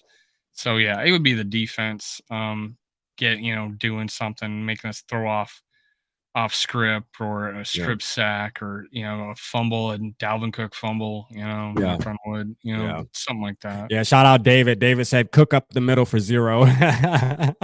For sure. What is that, man? And that's the thing. Like play? The thing is this: we're using Dalvin Cook wrong, man. I mean, it baffles me to think that Kevin O'Connell doesn't know that. Listen, Dalvin Cook is a guy you need to get in space, man. Quit playing, man. This man is not running up the middle, man. Like, I mean, he can do it. But, I mean, with the offensive line the way it is, like, we got the makeshift line and you running them up the middle. Like, come on, dog. Well, with Bradbury, I'm going to be honest, Rap. With Bradbury, he good. Stuff. Yeah. They better run it well. And I'll say this right now. If Dalvin Cook does not start the game well, they better at least use Madison. Yeah. Because I'm not asking for a straight 60-40, though I'd like it. Yeah. Get him involved if Cook is not starting fast. I agree. Even if it's just a goal line. Cook is not a guy anymore to take on defensive linemen and push them back. He just isn't. He's went through so many injuries. He's been banged up. I know he's only 27, but he's got a body of a 30-year-old, the amount of injuries he's sustained in his career. Yeah. Give Madison more red zone touches. He's a pounder. That's what he is. You expect him to get the ball. He's a bowling ball, and he'll go and take contact and fall forward. We need more of that. Yeah, I agree. Like definitely during this game, 3rd and 1 and shit, I do not want to see Kirk in shotgun. Like 3rd and 1, agreed. Madison needs to be Madison. What game was that? I don't know. That game? Oh, we lost Mike, but it's good. Like like Buffalo, 3rd and 1. I don't know. I think so. It was one of those. Like it's just like, bro. It's one of the big 3rd comebacks. and 1. I do not want to see Kirk in shotgun in 3rd and shorts, bro. My bad. You there? Yeah, like 3rd and shorts. We do not want to see Kirk in shotgun. I mean, straight up, bro. I'm gonna be mad as hell if Kirk's in shotgun in 3rd and shorts. 1, 2, or 3. You need to be handing the ball off to Madison. I agree with that, man. Or even sometimes Cook too. Just depending on what run you call. Yes. Don't run a fucking dive up the middle. Well, I want the risk of run or play action if it's 3rd and 1. I want the risk. So have him under center. So yeah. That's the other thing, too. If you're going to go for it on 4th one, for the love of God, just run the ball, please. Yeah. With Alexander Madison on a 3rd and 1 and actually try to get the yard instead of getting cute with these deep balls. Yeah. None of that cute stuff in the playoffs. In the red zone, find anything that's not a running back jump pass because that play scarred me, and I never want to see that ever again the rest of my life. Right. But aside from that, that's where you need to be creative, is the red zone. Listen, there was a highlight. I was watching like Vikings hype video, and it was showing kind of like, the big plays we had this season. Yeah. And there was a play this season, man, and we haven't seen it since, man. And it's crazy to me that we haven't. Dalvin Cook ran for probably like 30, 40 yards. I think it was a home game. And Kirk Cousins went back, did a fake toss to some, must have been like CJ Ham or something, and then flicked it to Dalvin. like did like a option flick to the outside, and Dalvin Cook had so much space. And I mean, done the it play 5 times. we did, because I just be missing it then. Yeah, I'm like, yo, that play looked like that play looked beautiful, bro. And it's like, why aren't we doing that with Cook? Those are the type of things you can't do it every need to do game. with That's the Cook. problem with the play like that. Well, even Rieger though, there's things I could talk about, and I'm not the biggest Jalen Rieger fan at this point as a receiver, but why can't we use him on the occasional option run? We used Adam Thielen last week on an in around. You kidding me? The guy can barely beat straight coverage. How do you think he's going to break? Hey, leave my boy alone, man. Leave my boy alone. Leave my boy alone. As a speed guy, as a straight speed guy, he has phenomenal hands. He's still a fantastic red zone threat. But I think we are. But Rieger can break in one for 20 yards if you give him a chance on a play like that. So can Something. Naylor. Or Naylor. Yeah, I want to see Naylor a lot more, but Naylor, I'm putting the bets down right now. Naylor's a complete receiver. Let me do you one better. Why not line, Kene in the slot and do a reverse or sweep or something? Yeah. Why not? I mean, is that a crime? Is that a crime or something? No. Like, I don't get it. You know what I mean? I'm surprised Kene actually has hands. He didn't, obviously he never caught the ball in Iowa State, but yeah, he's got hands. I guess that's why we're not Brock Purdy teammates. Random question: were him and Brock Purdy teammates? I forget where Brock Purdy went. I don't know. I thought he went to Iowa State. I thought at least I could be wrong. Been on the same team. Yeah, that's kind of cool. Yeah. But I mean, I just feel like as fans, we see these things, and it's like, I guess that's why we don't get paid the big bucks, man. We don't understand, man. Kevin O'Connor would say, you guys just don't understand. You think it's that easy. Sometimes he does get too cute, though. Like, I don't want to see, like, I know they're professionals. I know they know more than us average fans by far. Right. But there's times their arrogance gets back and bites them in the butt, too. I've seen it. So hopefully it's that doesn't happen. It's like 3rd and 2 and you're throwing a fly route down the field. Yes. Like that's what I don't want to see, bro. Like straight up. If you're on a 3rd and short, you either need to pound the ball, you need to run the damn ball, or you need to do a quick pass. I don't want to see no developing route trees. You need to be doing slants or something, or something that's quick that you can just get the ball out, you know what I mean, and get the first down, man. Get the first down. That's what's important. You know what I mean? Because trying to do those plays, man, it kills momentum, dog. It really does. It really kills momentum. It knocks out the confidence of the quarterback or the wide receiver. It can damage a lot of things moving forward into the game. And I feel like we just need to focus on methodically moving the ball and just getting the first down. Because when we do that, we're dangerous. Like when we do that, we cannot be stopped. Like you notice the games this season where we're just trucking downfield, just getting exactly what we need to get the first down instead of trying to hit a home run every time on a 3rd and 1, like you're bombing it 50 yards downfield to JJ, which don't get me wrong. I don't mind you throwing it to JJ because it's JJ, but still we got to be smarter, man. It's when to go home. Yes, absolutely. One other thing too, you mentioned Dalvin Cook. Yeah. What you mentioned plays that we haven't used, at least that I haven't seen in a while. The one in Washington where he caught a huge touchdown that changed the game. Yeah. I thought we were going to see a lot more receptions from Cook. I agree. We have not seen it. Like I wouldn't. And again, I'm not Cook's biggest fan anymore by any means, but he's still a very good player. Right. Give him a chance. Give him a chance. Like, why aren't we using? Is it a crime to put Cook in the slot, especially that catch last year against the Steelers? You feel what I'm saying? Where he made a catch on 3rd down, took a hit. It's like, yo, he has hands. Cook can catch. Yes. You know, he did drop a pass this year. There was a couple times where he fell down. Like, he dropped the pass this year, right? That was supposed to be like a touchdown. It was the Bills game, I think. Well, remember the Bills game? He fell down on his ass, and then the quarterback sneaked, right? So it was like, God, keep your feet, man. But I mean, more times than none, though. Like Mike's saying, though, like me and Mike in the end zone, though, that's the thing. He'll make a play, though.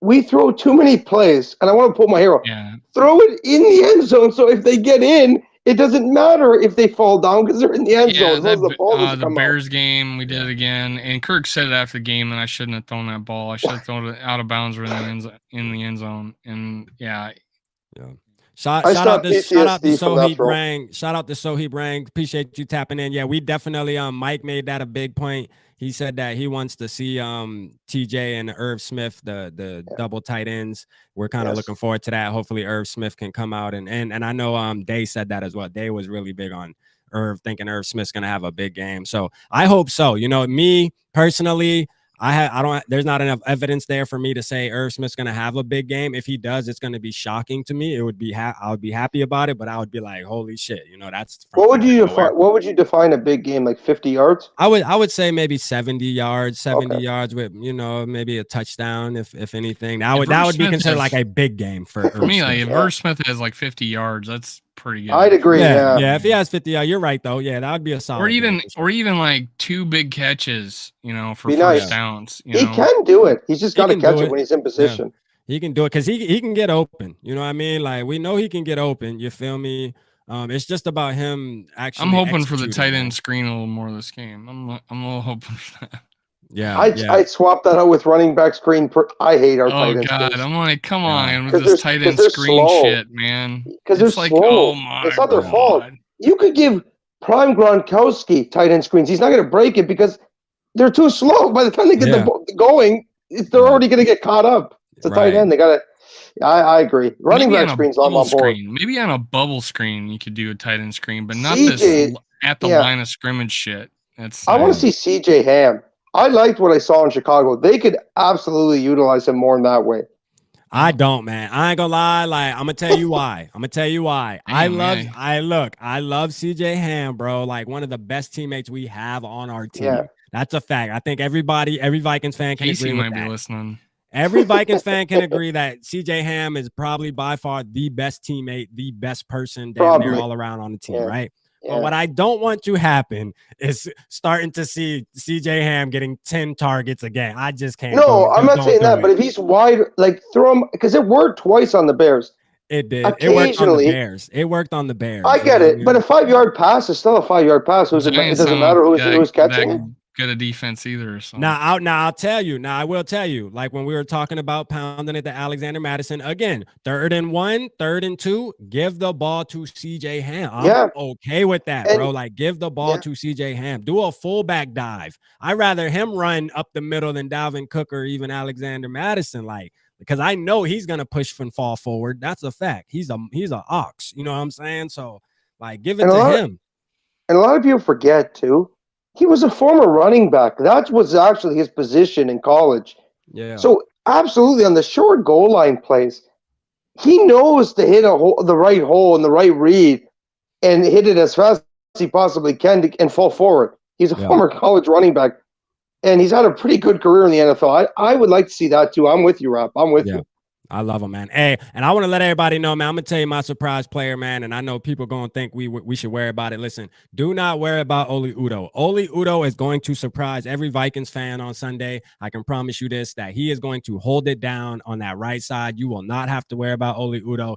Hey, will he allow a sack? Maybe. That happens in the NFL, but what I'm going to tell you is when the game is over, you will say, you know what? Oli Udoh is not the reason. He's either going to be one of the main reasons we win because he protected Kirk Cousins, but he won't be the reason we lose. And that's all that should matter to y'all. Don't worry about, like, listen, he's not Brian O'Neill. We understand that, right? But I think he's good enough to get us through this playoffs. You feel me? Like, he is good enough, man. My guy, he has the athleticism.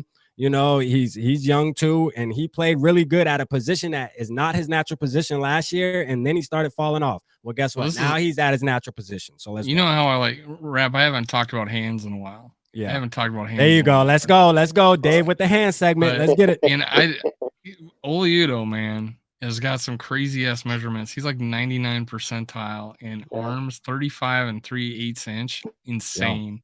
Let's go. 10-inch hands. Let's go. Dave giving us the hands. If that doesn't make your G-string wet, I don't know what else. I'm telling you, boy, if that don't make you want to pop your G-string. 323 pounds, 6'5", 35 and 3/8 inch arms and 10-inch hands. Ran a 505.40. That's not bad. Bench press only 26, but that's what you get with a guy with fucking tree trunk arms out there. So yeah. I like the 28-inch vert. That's not bad for a big ass lineman like that. Yeah. I like Dave's inner Mel Kiper. That was cool. But Dave always talks about hand size, man. Dude, for a lineman, that's an inch. No, these measurements, these measurements are like an inch better, over an inch better than Darisaw. No, I believe it. He's a giant person. I'm actually with you 100%. Yeah. People have been talking about bringing Blake Brendel back. No. He's there as the backup, and that's it. Yeah. This is Ole's job the rest of the way. It is. It is. I agree. Well, and that's man. one of the things I liked, and I think other linemen have said it like on air is like Ole. I interviewed somebody, and it was Brian McKinney that told the guy that I don't like this rotating shit. Let's just put him at left guard and see what he does. Like he was talking about Zimmer. Is that we did have a different thing where we weren't switching guys around when left tackle backup was Brandel, right? Backup tackles Oliudo, and he was our sixth lineman when we went in on balance. He kept that uniform. They played the same position all year round. We didn't have the swing tackle shit going on. So this was a smart play. You got to give credit to KOC to keep this continuity. Yeah. And I can't believe I'm saying this, but like there's a chance Oliudo returns and we're happy about it. Like, what on earth is going on? We're living in the bizarre world. We're wanting Bradbury back. We want Oliudo back. What the fuck? No, to be honest with you, like, I'm looking forward to watching Oliudo play on Sunday. I really am. No, I agree. Games. Rob, I'm terrified uttering those words, but I actually agree with you. Like, but back to Bradbury quickly. Yeah. There's no chance we keep him. I read he's gonna be like a $10 million a year center. That's what some of the projections are from Sport Track. We can't pay a center $10 million. But good for him, though. He deserves it. He's been really good this year. Yeah. But I mean, I always feel like this when it comes to the money and things like that. I feel like, listen, if you got to pay for players if they're worth it. Like if they're worth it, give them what they're worth.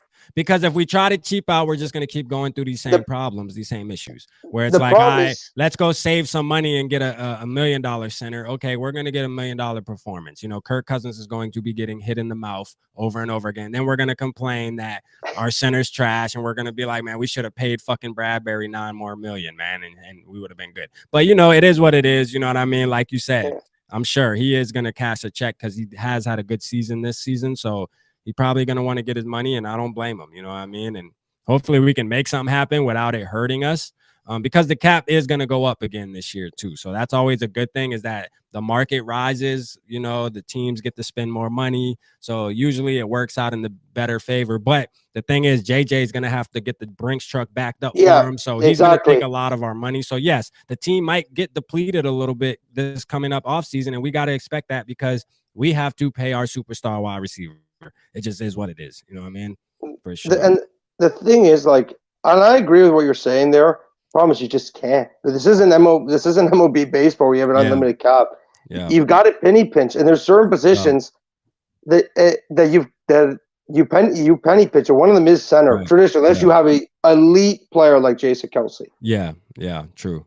That is true. Yeah, but hey, let's just be thankful for Bradbury playing this Sunday.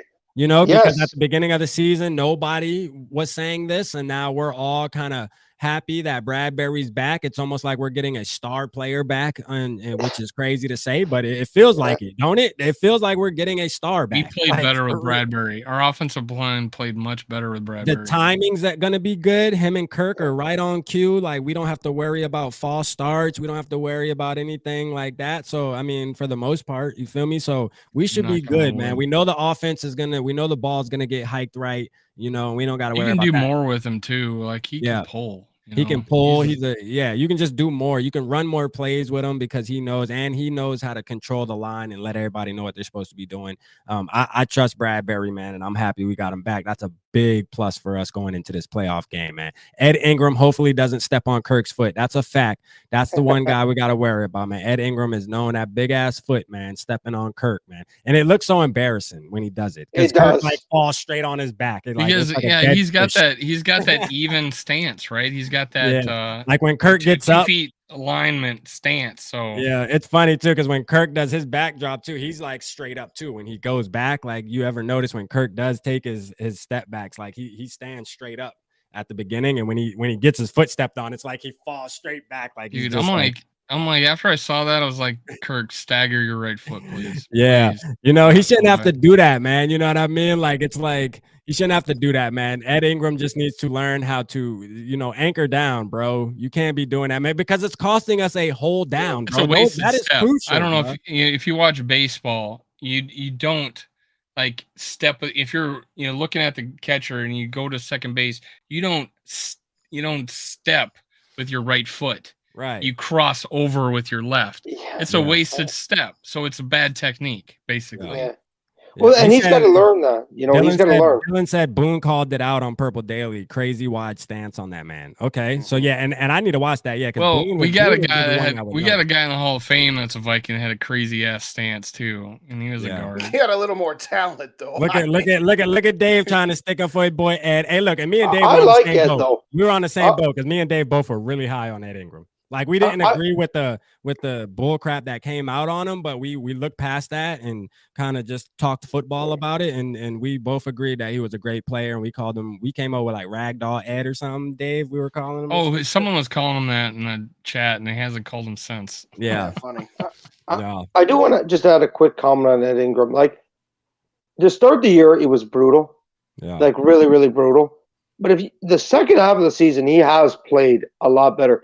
But funny enough, on the trips, I just thought off the top of my head, maybe it's revenge for Kirk Cousins trying to take a snap under the right guard last season. Yeah, man. Look, I'm not. Leave it to you, Mike, for be the first person that says that all year, because no one was talking shit about Kirk all year about that anymore because all the victories. And now, of course, the last game, first game of the playoff, Mike has no to bring worries, it up. Dave. No worries. Right on time.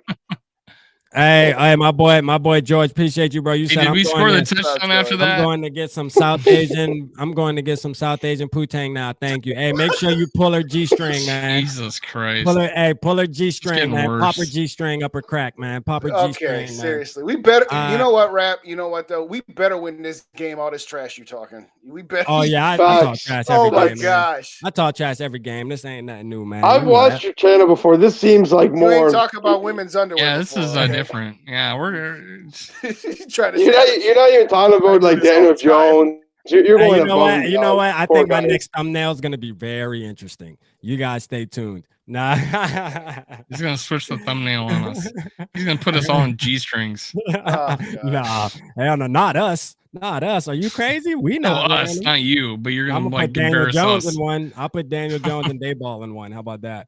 You know what I'm saying? Like we have more weapons now on offense. There's no reason why we don't score high. 34-20 Vikings. Yeah. So how many points? Let's go around the table here, man. Okay. This is like around the horn right here. This is reminding me of around the horn. Yeah, there's four of us. Yeah. I'm liking this vibe tonight. I'm liking this vibe tonight, man. It's a good ass show. Listen, how many points? We'll start with you, Dave. How many points do the Vikings have to score to win this game? Well, since I said 27-20, 21. 27? Or at least 21. So they need to score at least 21 to win this game. Yeah, I mean, we're gonna. Yeah, I'll go with 27. We got to score 27 points to win. All right, how much you thinking, Mike? I'm gonna go bold here. If we can get, this is nuts. I don't think the Giants score 2 touchdowns. Points. They're not going to score 2 touchdowns this game. Yeah, bold take. I know. We get to 20, we win. We get to 20, we win. Oh wow, you think it's going to be like a defensive showdown like that, huh? I think they're going to show up motivated. They're tired of getting called out every week, and they were this close, like Dave alluded to. If they stopped at 4th and 2, they allowed 16 points. People forget that. They were this close to having one of their better defensive showings, at least points-wise. So I think they're going to be angry, and I think it's going to pay off for them. We still gave up 400 yards, though, didn't we? I know. They always find a way. I don't. I've honestly accepted it at this point. They find a way to do something. Like, they scored that last touchdown in 50 seconds. Yeah, it's like the score. We only allowed 17 points, but then like the yards is like the team had like 400 yards. You're like, how in the fuck? Like it's crazy. It's because the turnovers. They know what it costs turnovers. That's what it is. Yeah. Without turnovers, oh my God, our defense would be brutal. Yeah. Well, how you feel, Dave? Well, to Mike's point that he was just making here, I had the stat. I'll find it, but I mean, I said my final score prediction was 35-21. So by definition, I think we need to score 22. But I think you get to 27-28, you're going to be fine. And I think that's a reasonable expectation defensively to say, hey, if we get 28 points on the board, we should need to hold them to less of that. I mean, we don't expect the defense to hold them to 10 points or less. This ain't the Zim Reapers or nothing like that. But you know what? I'm gonna come back to that stats about turnovers. I think the Vikings, like in the 4 games they've lost, they were like a -9 where they gave up the ball 10 times and only took away the ball once. But if they take away the ball 2 or more times, they're like 8-0. So I mean, to what you were saying, Mike, they get turnovers, they win. They don't. It really is that simple at times. Yeah. Like the Packers did for 3 weeks. Would you look at that? Yeah, man. Yeah, man. F the Packers, man. They garbage. That's why they home right now watching us. Goodbye, Packers. Bye, See ya. Packers. Y'all home right now watching us, man. How you like it? That I felt like so it. good. It felt so good. I mean, for the Lions to go out there with nothing to really play for except for just to be a spoiler, and they did that, man. Shout out to the Lions, man. I DM Micro Mike, and I said, sorry about not making the playoffs, but the whole NFL world thanks you. And he's like, man, I don't care, man. Fuck the Packers. They're done. Yeah. And it was like they, and I seen a meme where they hung a Lions banner in Ford Field where it says 21-22 or 22-23 knocked the Packers out of the playoffs banner. Honestly, well done too. It was really well done. Absolutely. For the Lions, that's such a big deal for them. Like we hate the Packers, but at least we beat them. We have some moments against them. The Lions have had like nothing historically. This was a big deal for them, real big. Yeah. And they've had a lot of things go record in against NFL them history. So Yep. I mean, they didn't got screwed over so many times in Lambeau Field, and then they had the Hail Mary in Detroit. Yeah, where they only got that play because they called a face mask where he grabbed the guy's shoulder. We got Rodgers' shoulder pad, and that's a penalty, so we're gonna give you one more shot. It's like, come on, dude. But no, good for the line. I'll say what, that hook and ladder play that they ran on 2nd and 17 to get it close enough to where they could go for it on 4th down. I was like, ding, ding.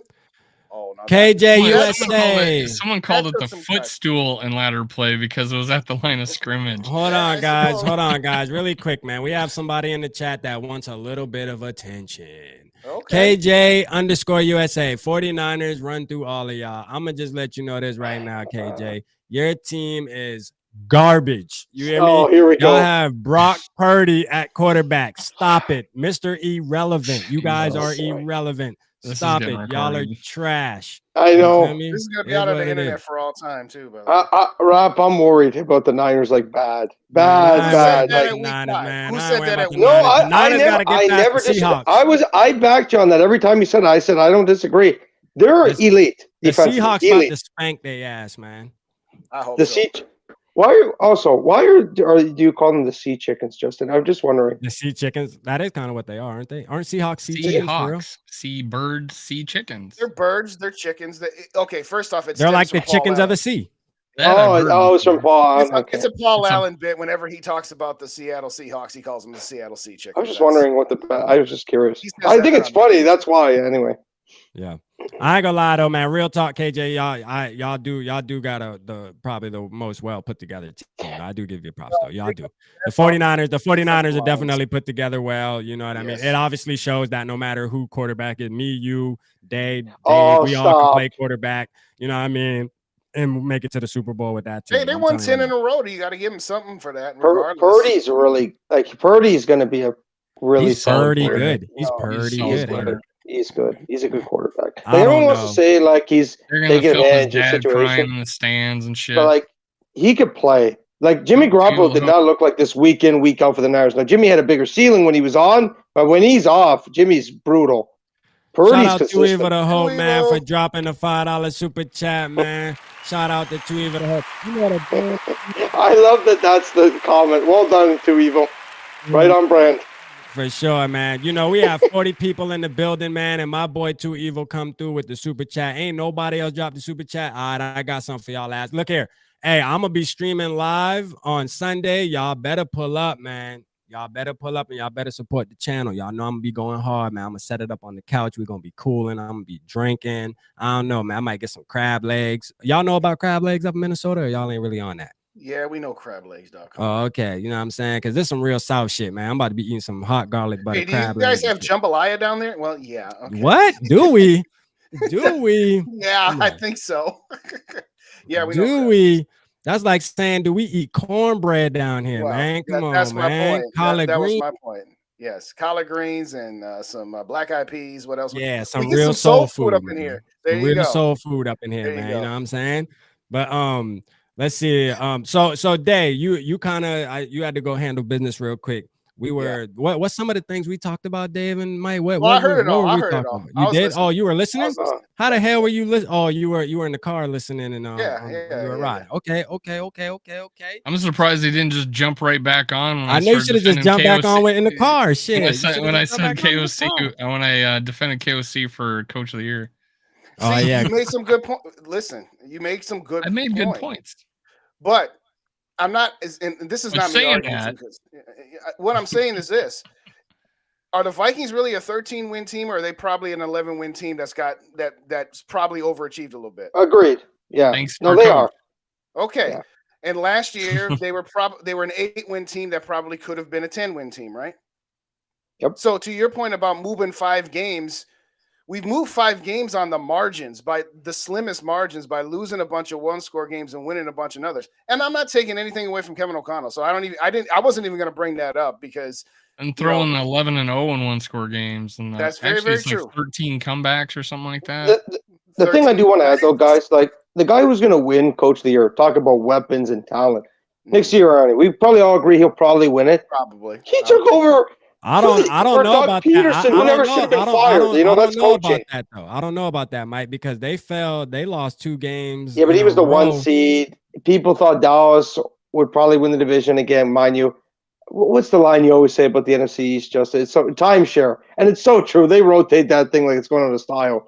But it's about I see what Justin's point is.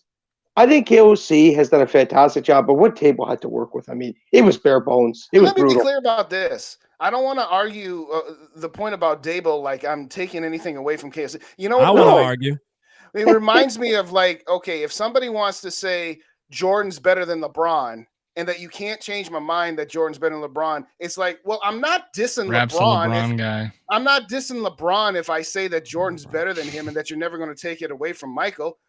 That doesn't mean I hate LeBron, and LeBron is outstanding, just like Jordan was. So don't get me wrong. I'm not saying just not as outstanding. Pretty close, but not quite. Yeah. Well, he had to go to a dynasty to win championships, but we're not talking about basketball. No, I was just using the analogy that again, I don't want it to come across as that I'm compare the All-Stars. No, I know. I just don't want to get us into basketball, and then I get it because you know me, I'm bad for it. He was the dynasty. I was very, very surprised. I was getting my popcorn ready when you started talking about Cook and Madison with all that stuff that went down in the group chat. Don't worry. For the offseason, me and Dave got to do a show. Me and Rapsor got to do a show in the offseason. We have to. We have to. The offseason is going to be fun. That's going to be all our times to argue about who we should get, who we should move off. You know, I just didn't want you guys to come across like you were disrespecting Dalvin Cook or disrespecting our current players when we got a playoff game to play. You know. Yeah. Oh yeah. Rick said that, man. This is not the time to be. No, he's right. He's right. We weren't talking crap. We were just saying, how do we utilize our running backs? And I know. Two even a hope said the Giants have Daniel Jones. Say what? Two Evil the Hope said the Giants have Daniel Jones. We know that Two Evil, and guess what? He garbage. This man got 15 passing touchdowns. Me or you? He only has 15 more than Dante. Your buddy Dante says he's better than Kirk Cousins. Two Evil's next comment was Dante is East Coast Gridiron. East Coast said, go ahead, Mike. Go ahead, Mike. On my show. East Coast said that Daniel Jones is better than Kirk Cousins. Live. Yeah. Yep. And he says we'd be so much better with Daniel Jones and Kirk Cousins. I mean, listen, I would. Is there Raps? Is it Two Evil the Hope's alt? But he's not better right now. Anyway, I'm sorry, Mike. Go ahead, Mike. I was going to say, I caught it in the comments.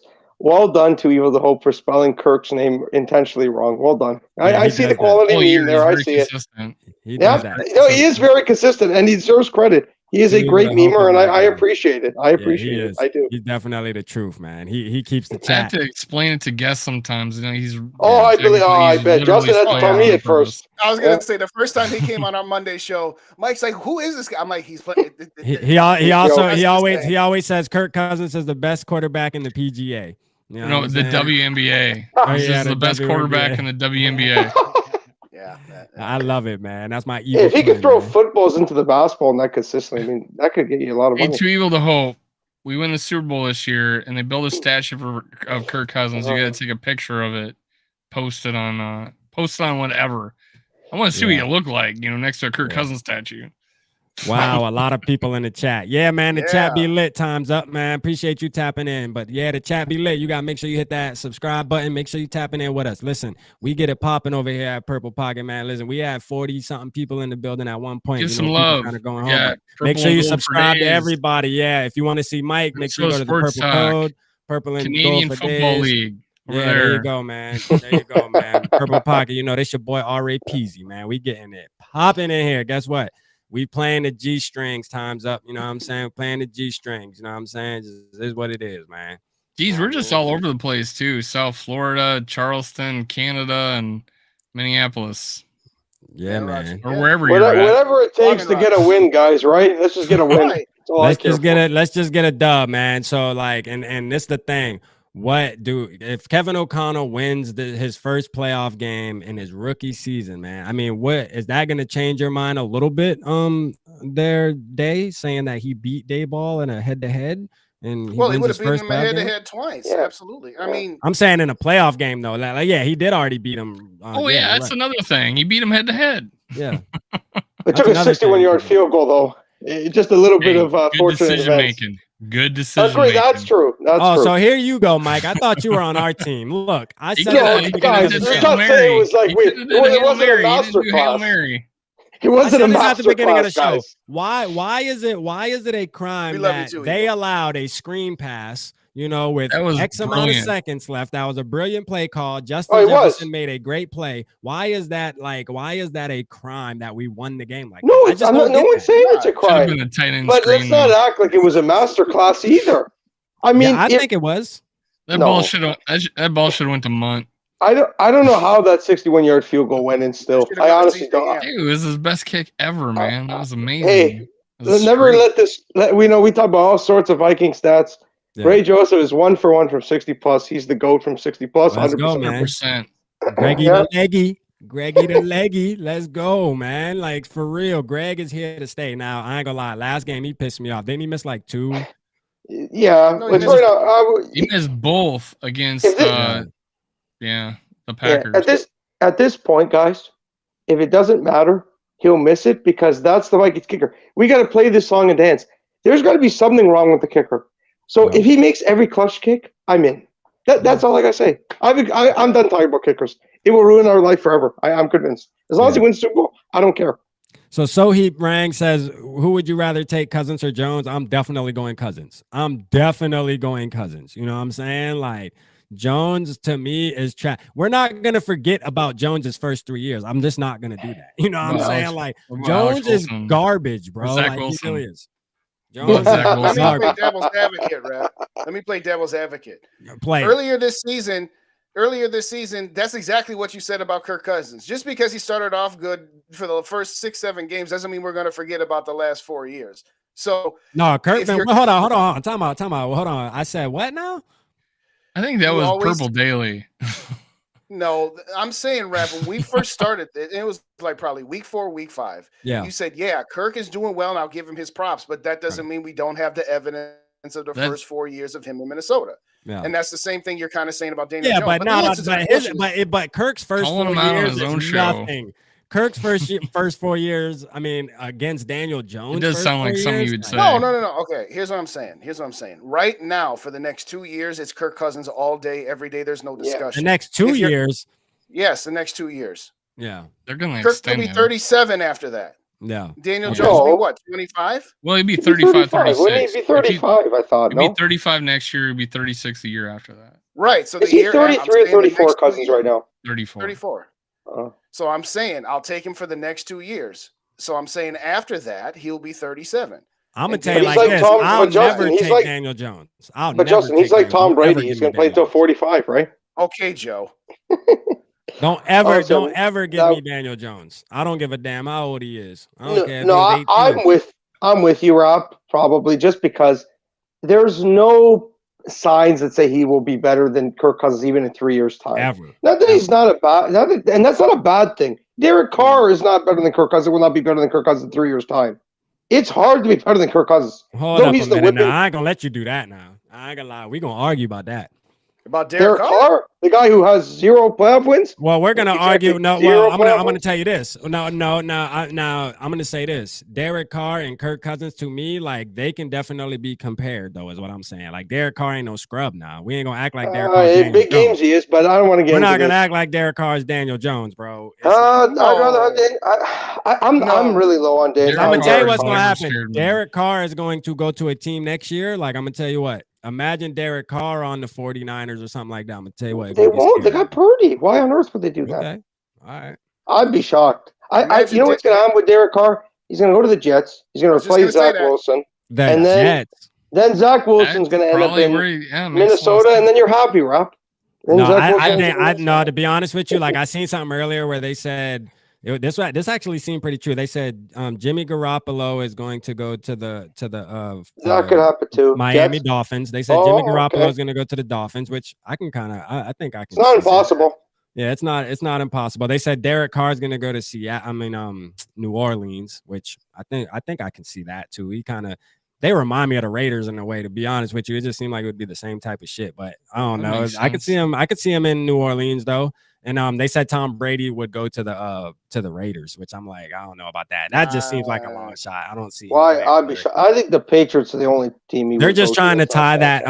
What's his name? Yeah. McDaniels. They're trying to make that. If any quarterback rejoins McDaniels, it's more than likely Jimmy G, in my opinion. But who knows? Who knows? True. I can see Jimmy G playing for the Raiders too, but I don't think they would trade him in like the same. Well, he's free agency. But yeah, you're right. But I can see Jimmy in Miami. He seems like a Miami guy. I'm thinking about just Tom Brady has tried to go to Miami twice like now. he fit right into Miami. Hey, Brady has tried to go to Miami twice now. Yeah. With his pink G string. I can see Jimmy G with his pink G string in Miami. You know what I'm saying? You gotta There's probably kids watching this. Yeah, there is kids. Hey, parents, no, do not let your kids watch. I haven't seen James in a while. Hours. Where's James been? Who? Oh yeah, James. He texts me every time the game's on. My boy's somewhere, man. I think he's studying for his little exams and stuff or something, man. He's doing something, man. Let's see. Kirk Cousins needs to make sure his helmet mic doesn't break. Well, okay. Yeah. I hope so, but that wouldn't necessarily be on him, I don't think. Two of the Hope said, "Are you taking Lawrence or Cousins?" Long term, to be honest with you, long term, I'll take Lawrence. Oh, it's not even close, Lawrence. Yeah, long term, not even a discussion. Damn. Not even a discussion. Yeah, I think I would. Oh, yeah. Yeah, I mean, like right now though, like I'm taking Cousins all day. But look what he's done with Doug Peterson. I'm taking Cousins for the next 2 years at least next year. I'll say at least next year. Yeah, that's fair. Yeah, I could live. But I think Lawrence next year, it's gonna be like a big jump for Lawrence next year. I think like next year, Lawrence is definitely gonna make his way into like the Justin Herbert. Oh, he's gonna he might. Like, you know what I mean, because he's starting to really find his stride now. Oh, you know what I mean? Like he's starting to find his stride. They ball. It's amazing what happens when you have a. And to be honest with you, I got them beating the Chargers. So they blew them out. They blew them out early in the season. Yeah. So they know how to beat them. They're good. They're a good team at home. Yeah. That being said, let's not pretend that Football Fabio didn't have a clunker last Saturday. I love that nickname. That's my favorite nickname in the sport, Football Fabio. You remember the commercials from what was it? He used to do was it Head and Shoulders commercials or Old Spice? The guy with the long hair. Yeah, that's hilarious. Okay. Malo. Yeah, I mean, look, that, to be honest with you, speaking of Coach of the Year, what about Doug Peterson taking the Jaguars, bro? Yep. Like, now that right there, and them winning their division and making the playoffs, that is a conversation too. You know what I mean? You got to say. So I don't see what I'm saying is I don't think Nick Sirianni, if we're talking about teams that are already talented and you just have a nice car and you just got to go in there, Nick Sirianni is that guy. Like he didn't really. I mean, we're acting like, this man has. Oh, I'm with you. Yeah. I mean, they have weapons galore. There's a lot of coaches.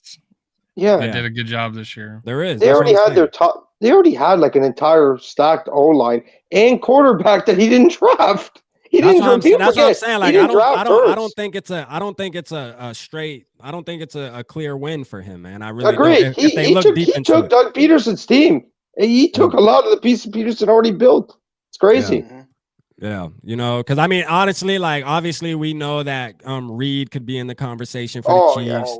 You could do that every year, just like we before Belichick. we know Kevin O'Connell, Dayball, Peterson. I mean, there's some coaches out there that did their thing and got their team to the play. Seahawks. I mean, I like Pete Carroll. Pete Carroll won't win it, but I think out of everyone, he honestly deserves it the most. Geno Smith. Yeah. He revived Geno Smith. Resurrected from the dead. I know. Literally from the dead, basically, as an NFL career, as a starter. Yeah. And he's literally been a top 10 quarterback this year. You make a good point, Mike.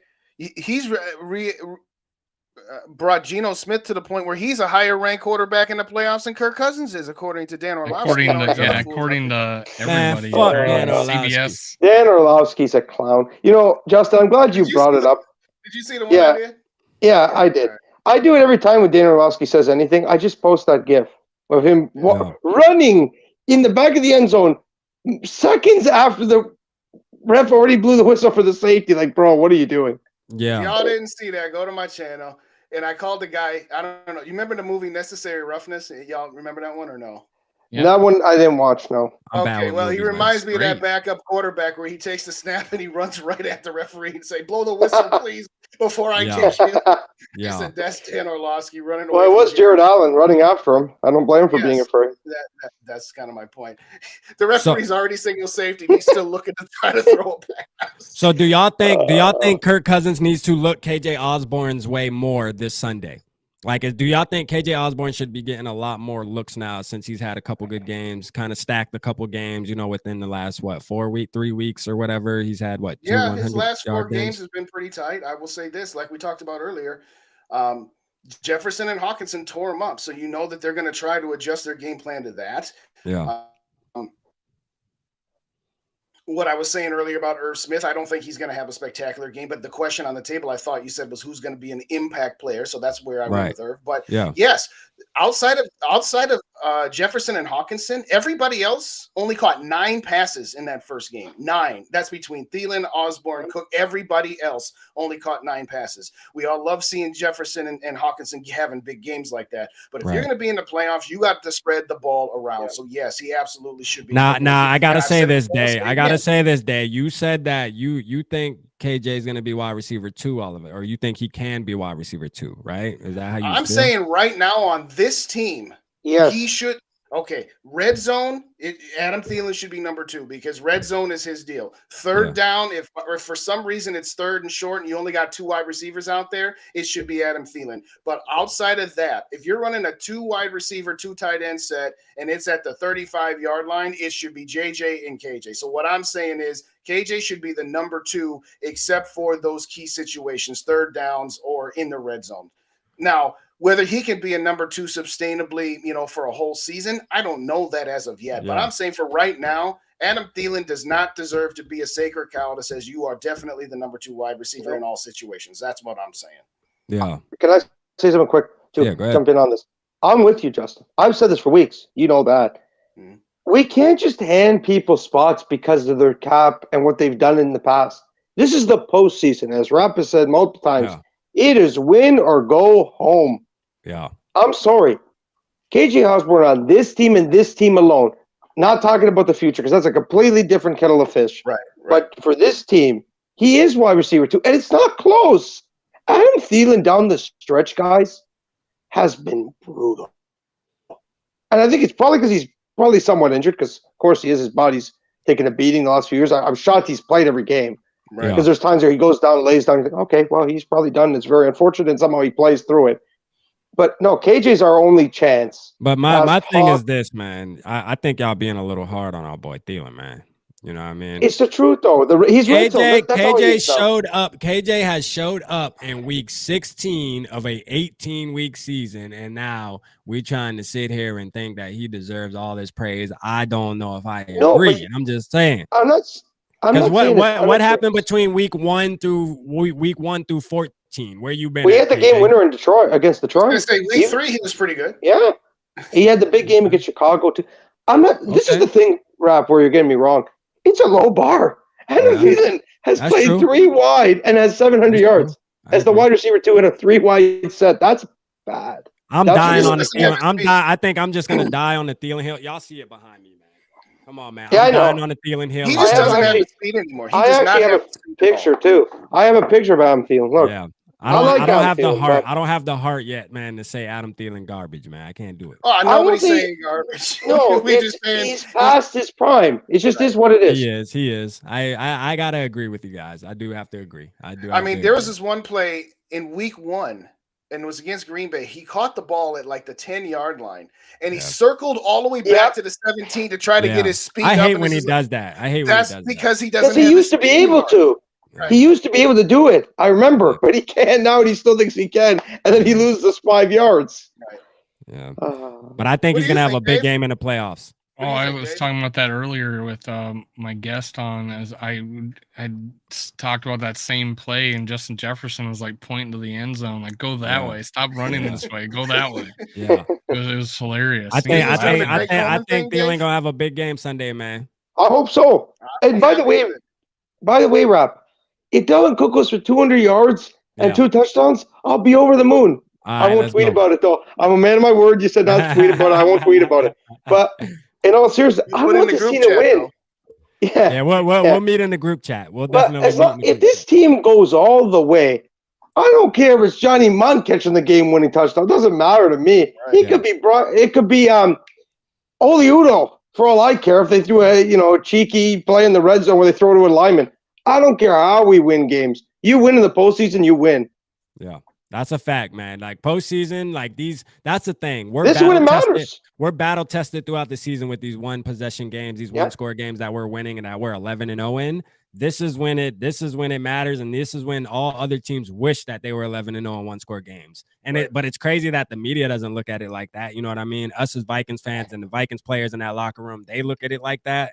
But like the media looks at it different. But when you play that type of football, we're getting into a time of the season where that's the only type of football that's played at this time. Is where it's going to be pretty one much. possessions for the most part. Now there might be some two, because I honestly like Buffalo, I think the Bills, Miami this week. Yeah, I think the Bills are kind of going to smack Miami in a way just because they got Skylar Thompson and The it's Bengals are going to smack the Ravens. Because no Lamar. I think the Raven, to be honest with you though, man, like coaching with the Ravens and their defense, I think they always kind of know how to keep it close enough. Like they're gonna lose. That's a good I point. do have the Bengals Yeah. winning, but I don't think it's gonna be as bad as the Bills and the Agreed. I Agreed. think the I'm with Bills you are on gonna that. like really coax. You know what I mean? And they What do you just call it? played- Mollywop them? Yeah, they're gonna Mollywop mollywop them, yeah. They're gonna mollywop them. That's for sure. You know, but I hope I want us to mollywop something, but we all know that the Vikings probably aren't going to do that. But as long as we Honestly, win, man, I'm good. Here's the thing.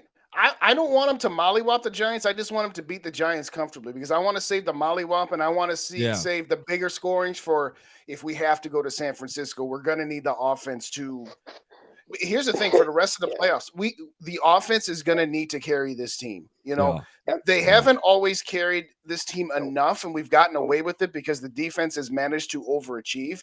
But that ship is going to sail. This offense is going to. I'm not saying that they got to score touchdowns on every drive or that you got to score 42 points a game, but they need to take advantage of easy opportunities, like when you get a turnover and you have the ball in the red zone, or heaven forbid at the 2-yard line.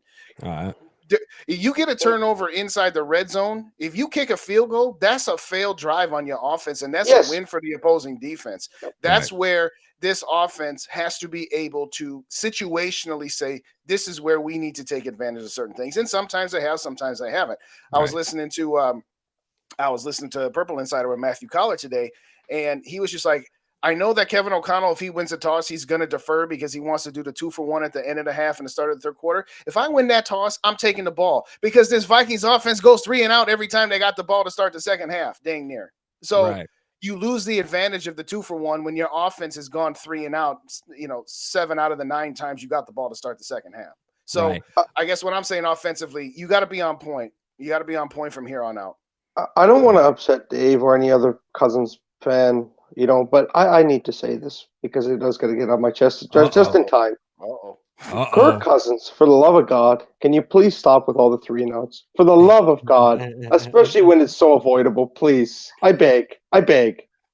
Just when I was about to say we're gonna get on our last little question here and get out of here, boy. Dave, and to get on your top now, Mike. It's over with for you. Go ahead, Dave. Get at him. Dave looking up the stats right now. Okay. Well, actually, Cousins actually, if you're 3 and telling outs. the truth, Kirk has the least 3 and outs of the season. No chance. I guarantee he's at least top 10 in 3 and outs. Now I gotta say Easy. this though, Mike. Hey, look, I love when a motherfucker come at Kirk Cousins. You feel me? Like I'm quick to jump on you. I defend Kirk, by the way, a lot. Justin knows that. But I do gotta not say 3 and this. outs thing. But we do gotta say Jeez. this though, Mike. We talked about this earlier as far as the offense, like 3-and-1s and shit, and where Yeah, Kirk's yep, in shotgun and yep, stuff. Some things yep. just aren't playing in his favor to Agreed. Agreed. because like coaching is playing a part in Right. that at I some was gonna point. say. Because But it's like if you got 3rd and 1, you run the damn ball, man. If you can't Yeah. gain a yard, you don't need to be on the team as a running back. I don't give a damn who you are. And the offensive line. If you can't block for your running back to get 1 yard, bro, and we have to go and shotgun and throw, then there's something wrong with that. You know what I No, mean? Well, you Like, know what about Kirk too? I'll say this: Kevin O'Connell supposedly has empowered you in a way that Mike Zimmer didn't. yeah. If it's 3rd and 1 and your play caller calls in a shotgun play, Yeah. do that thing where you say can the Exactly. play and change it to a running play. And if Yeah. Coach O'Connell has a problem with you changing it to a running play, you say, I wasn't going to do this shotgun bit when it's 3rd and 1. I'm going to give it to my guy. So, And I just want to say this too. You gave me the Tebow, Justin. I was actually just about to allude to that. The great ones like the Peyton Mannings and the Dan Marinos, they used to go against their play callers and say, screw it. Nah, I'm not listening to you. I'm doing this. And like I said, I really like Cousins. But there's times, man, you make it tough. Sometimes. You make it tough on yourself for no reason. right. He does. And hopefully, our line keeps him clean this week, man. That's the Agreed. key to this whole thing is that offensive line. I've referred to them as the walking mash unit because they kind of are a mash unit right now. Not now. It's really because we were right before you got in, Dave. We were talking about how Oli Udoh is going to surprise all Vikings. Yes, I like Oli. He's a better tackle than he is a guard, and the bar was so low for him in the first place. So maybe we are kind of stretching a little bit. But it was against the Bears JV squad, but he looked competent last week, and he looked halfway decent coming in against Green Bay, coming in cold. Obviously, again, as a tackle, he's better suited than he was as a guard. Thank you, Mike Zimmer and company. I think, again, he's no O'Neal, and he's not going to be, but it's going to be a drop there, but I don't think it has to be as debilitating as it needs to, as some would say, oh, Brown O'Neal to Oli Udoh. Well, maybe it's not going to be that bad, but it's going to be pressure up the middle. That's always Kirk Cousins' biggest weakness is pressure up the middle. We got Bradbury back though. I'm just saying it to say, like, I think we're in a better position than we were a week ago going into the playoffs. I was feeling kind of worried, like, damn, we're like signing a emergency center right now. It's looking ugly. You know what I mean? Who knows who's going to be starting at center in the playoffs? But now that Bradbury's back 100%, and hopefully he's truly 100, and they're not just kind of saying that to kind of throw people off the rocker. Because if he's truly 100 and he's definitely like a full go, I think we're going to be good. Because what I don't want to happen is the middle of the game after you done put together this game plan all week, and then all of a sudden a quarter into the game, we got to roll out Chris Reed out there like that. That's going to be, almost a thing like the Packers. I don't want to see that. That's going to hurt us. You know what I mean? Hey, appreciate you, Eric, man. SKOL to you, man, from New Mexico. Since you guys asked. Let's go, Dave. We're 12th and I did ask for it. We're 12th and 3rd down win percentage. All right, there we go. So we in the middle of the road. We're above average. Where were we in 3 and outs though? Particularly 3 and outs. Yeah. Is that the same stat? No. 3rd down win percentage. Yeah. So I don't know. No, they are. You know what they are? They're Adrian Peterson. Famine, feast. Feast, famine. I mean, they come out. I always liked when I had those discussions with some of you. I don't know. I know I've had it with Justin. I know I had it with Rap. I was like, didn't you guys predict them to score like 27 points and they got 31? Yeah. And you're complaining about the times we didn't score, but we scored more than what you anticipated. So that's why I always went back to that.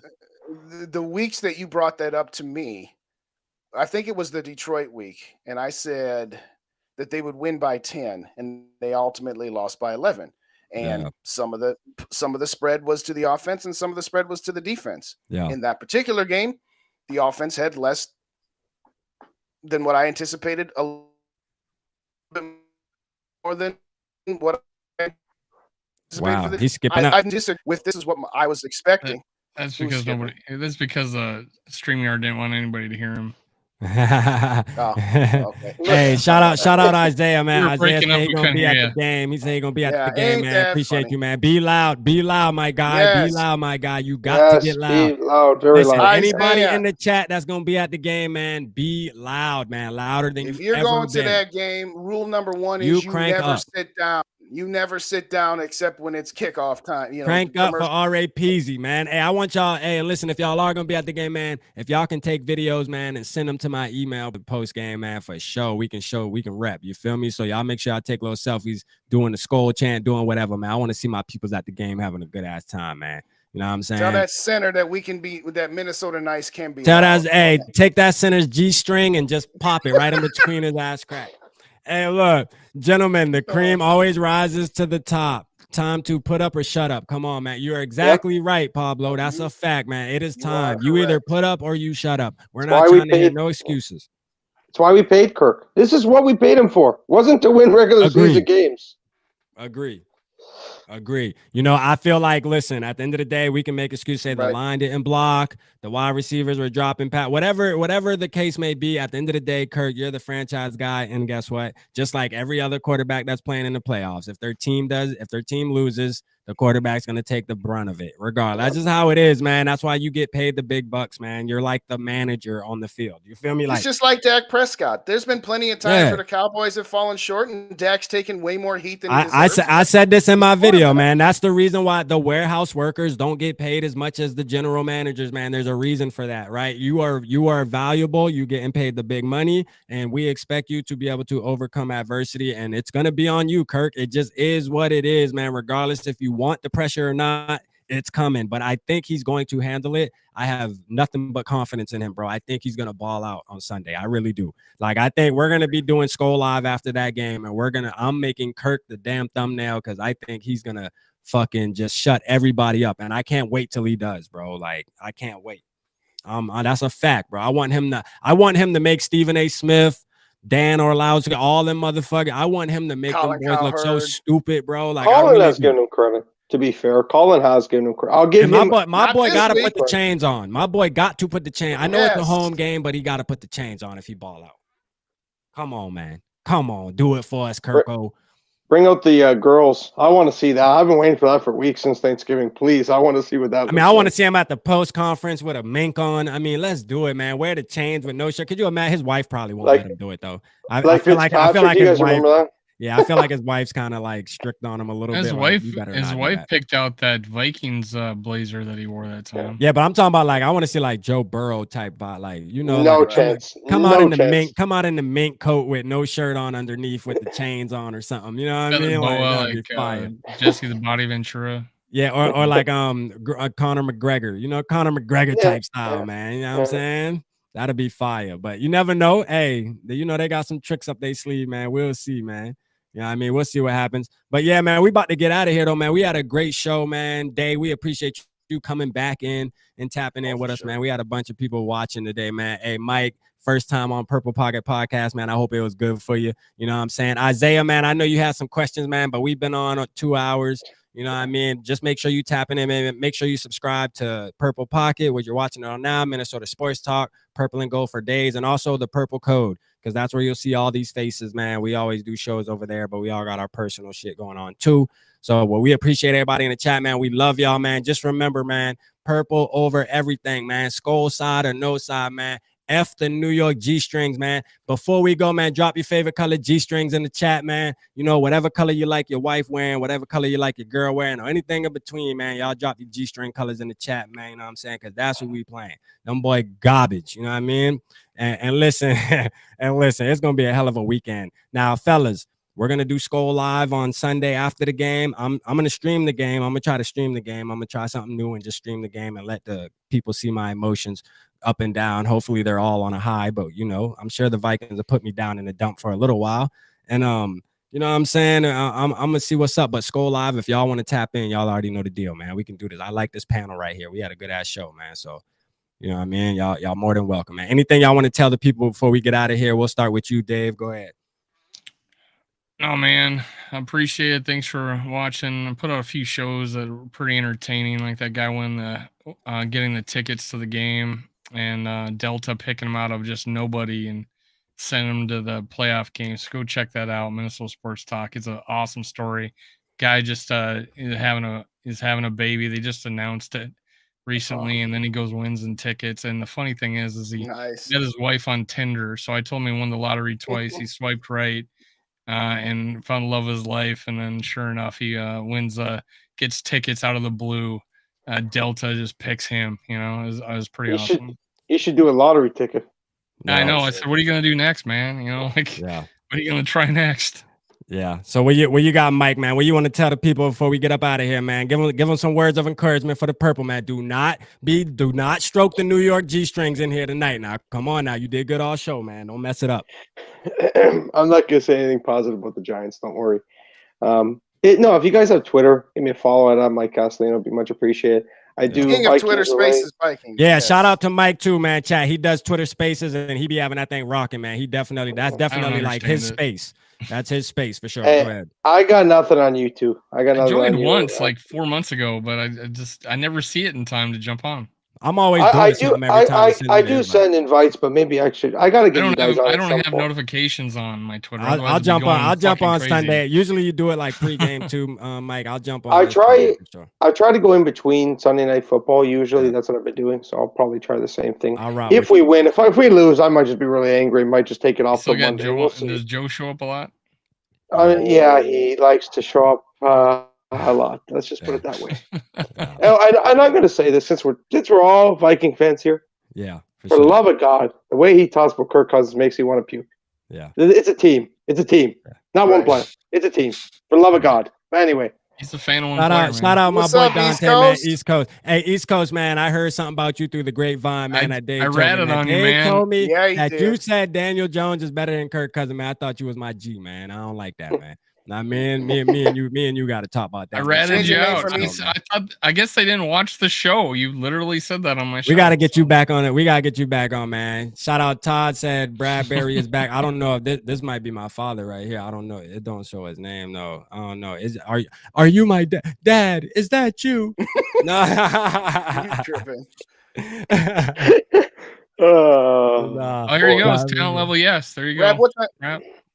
He answered. Hey, Rap, what time you starting your stream? Are you starting at game time? You starting at 20? Yeah, I'm gonna start it right around game time. Yeah, because I know it starts what 3:30 for y'all, so 4:30 for me. About so 3. Yeah. Or is it 15 or is it 30? It's probably 40 actually. Yeah, it's one of the two.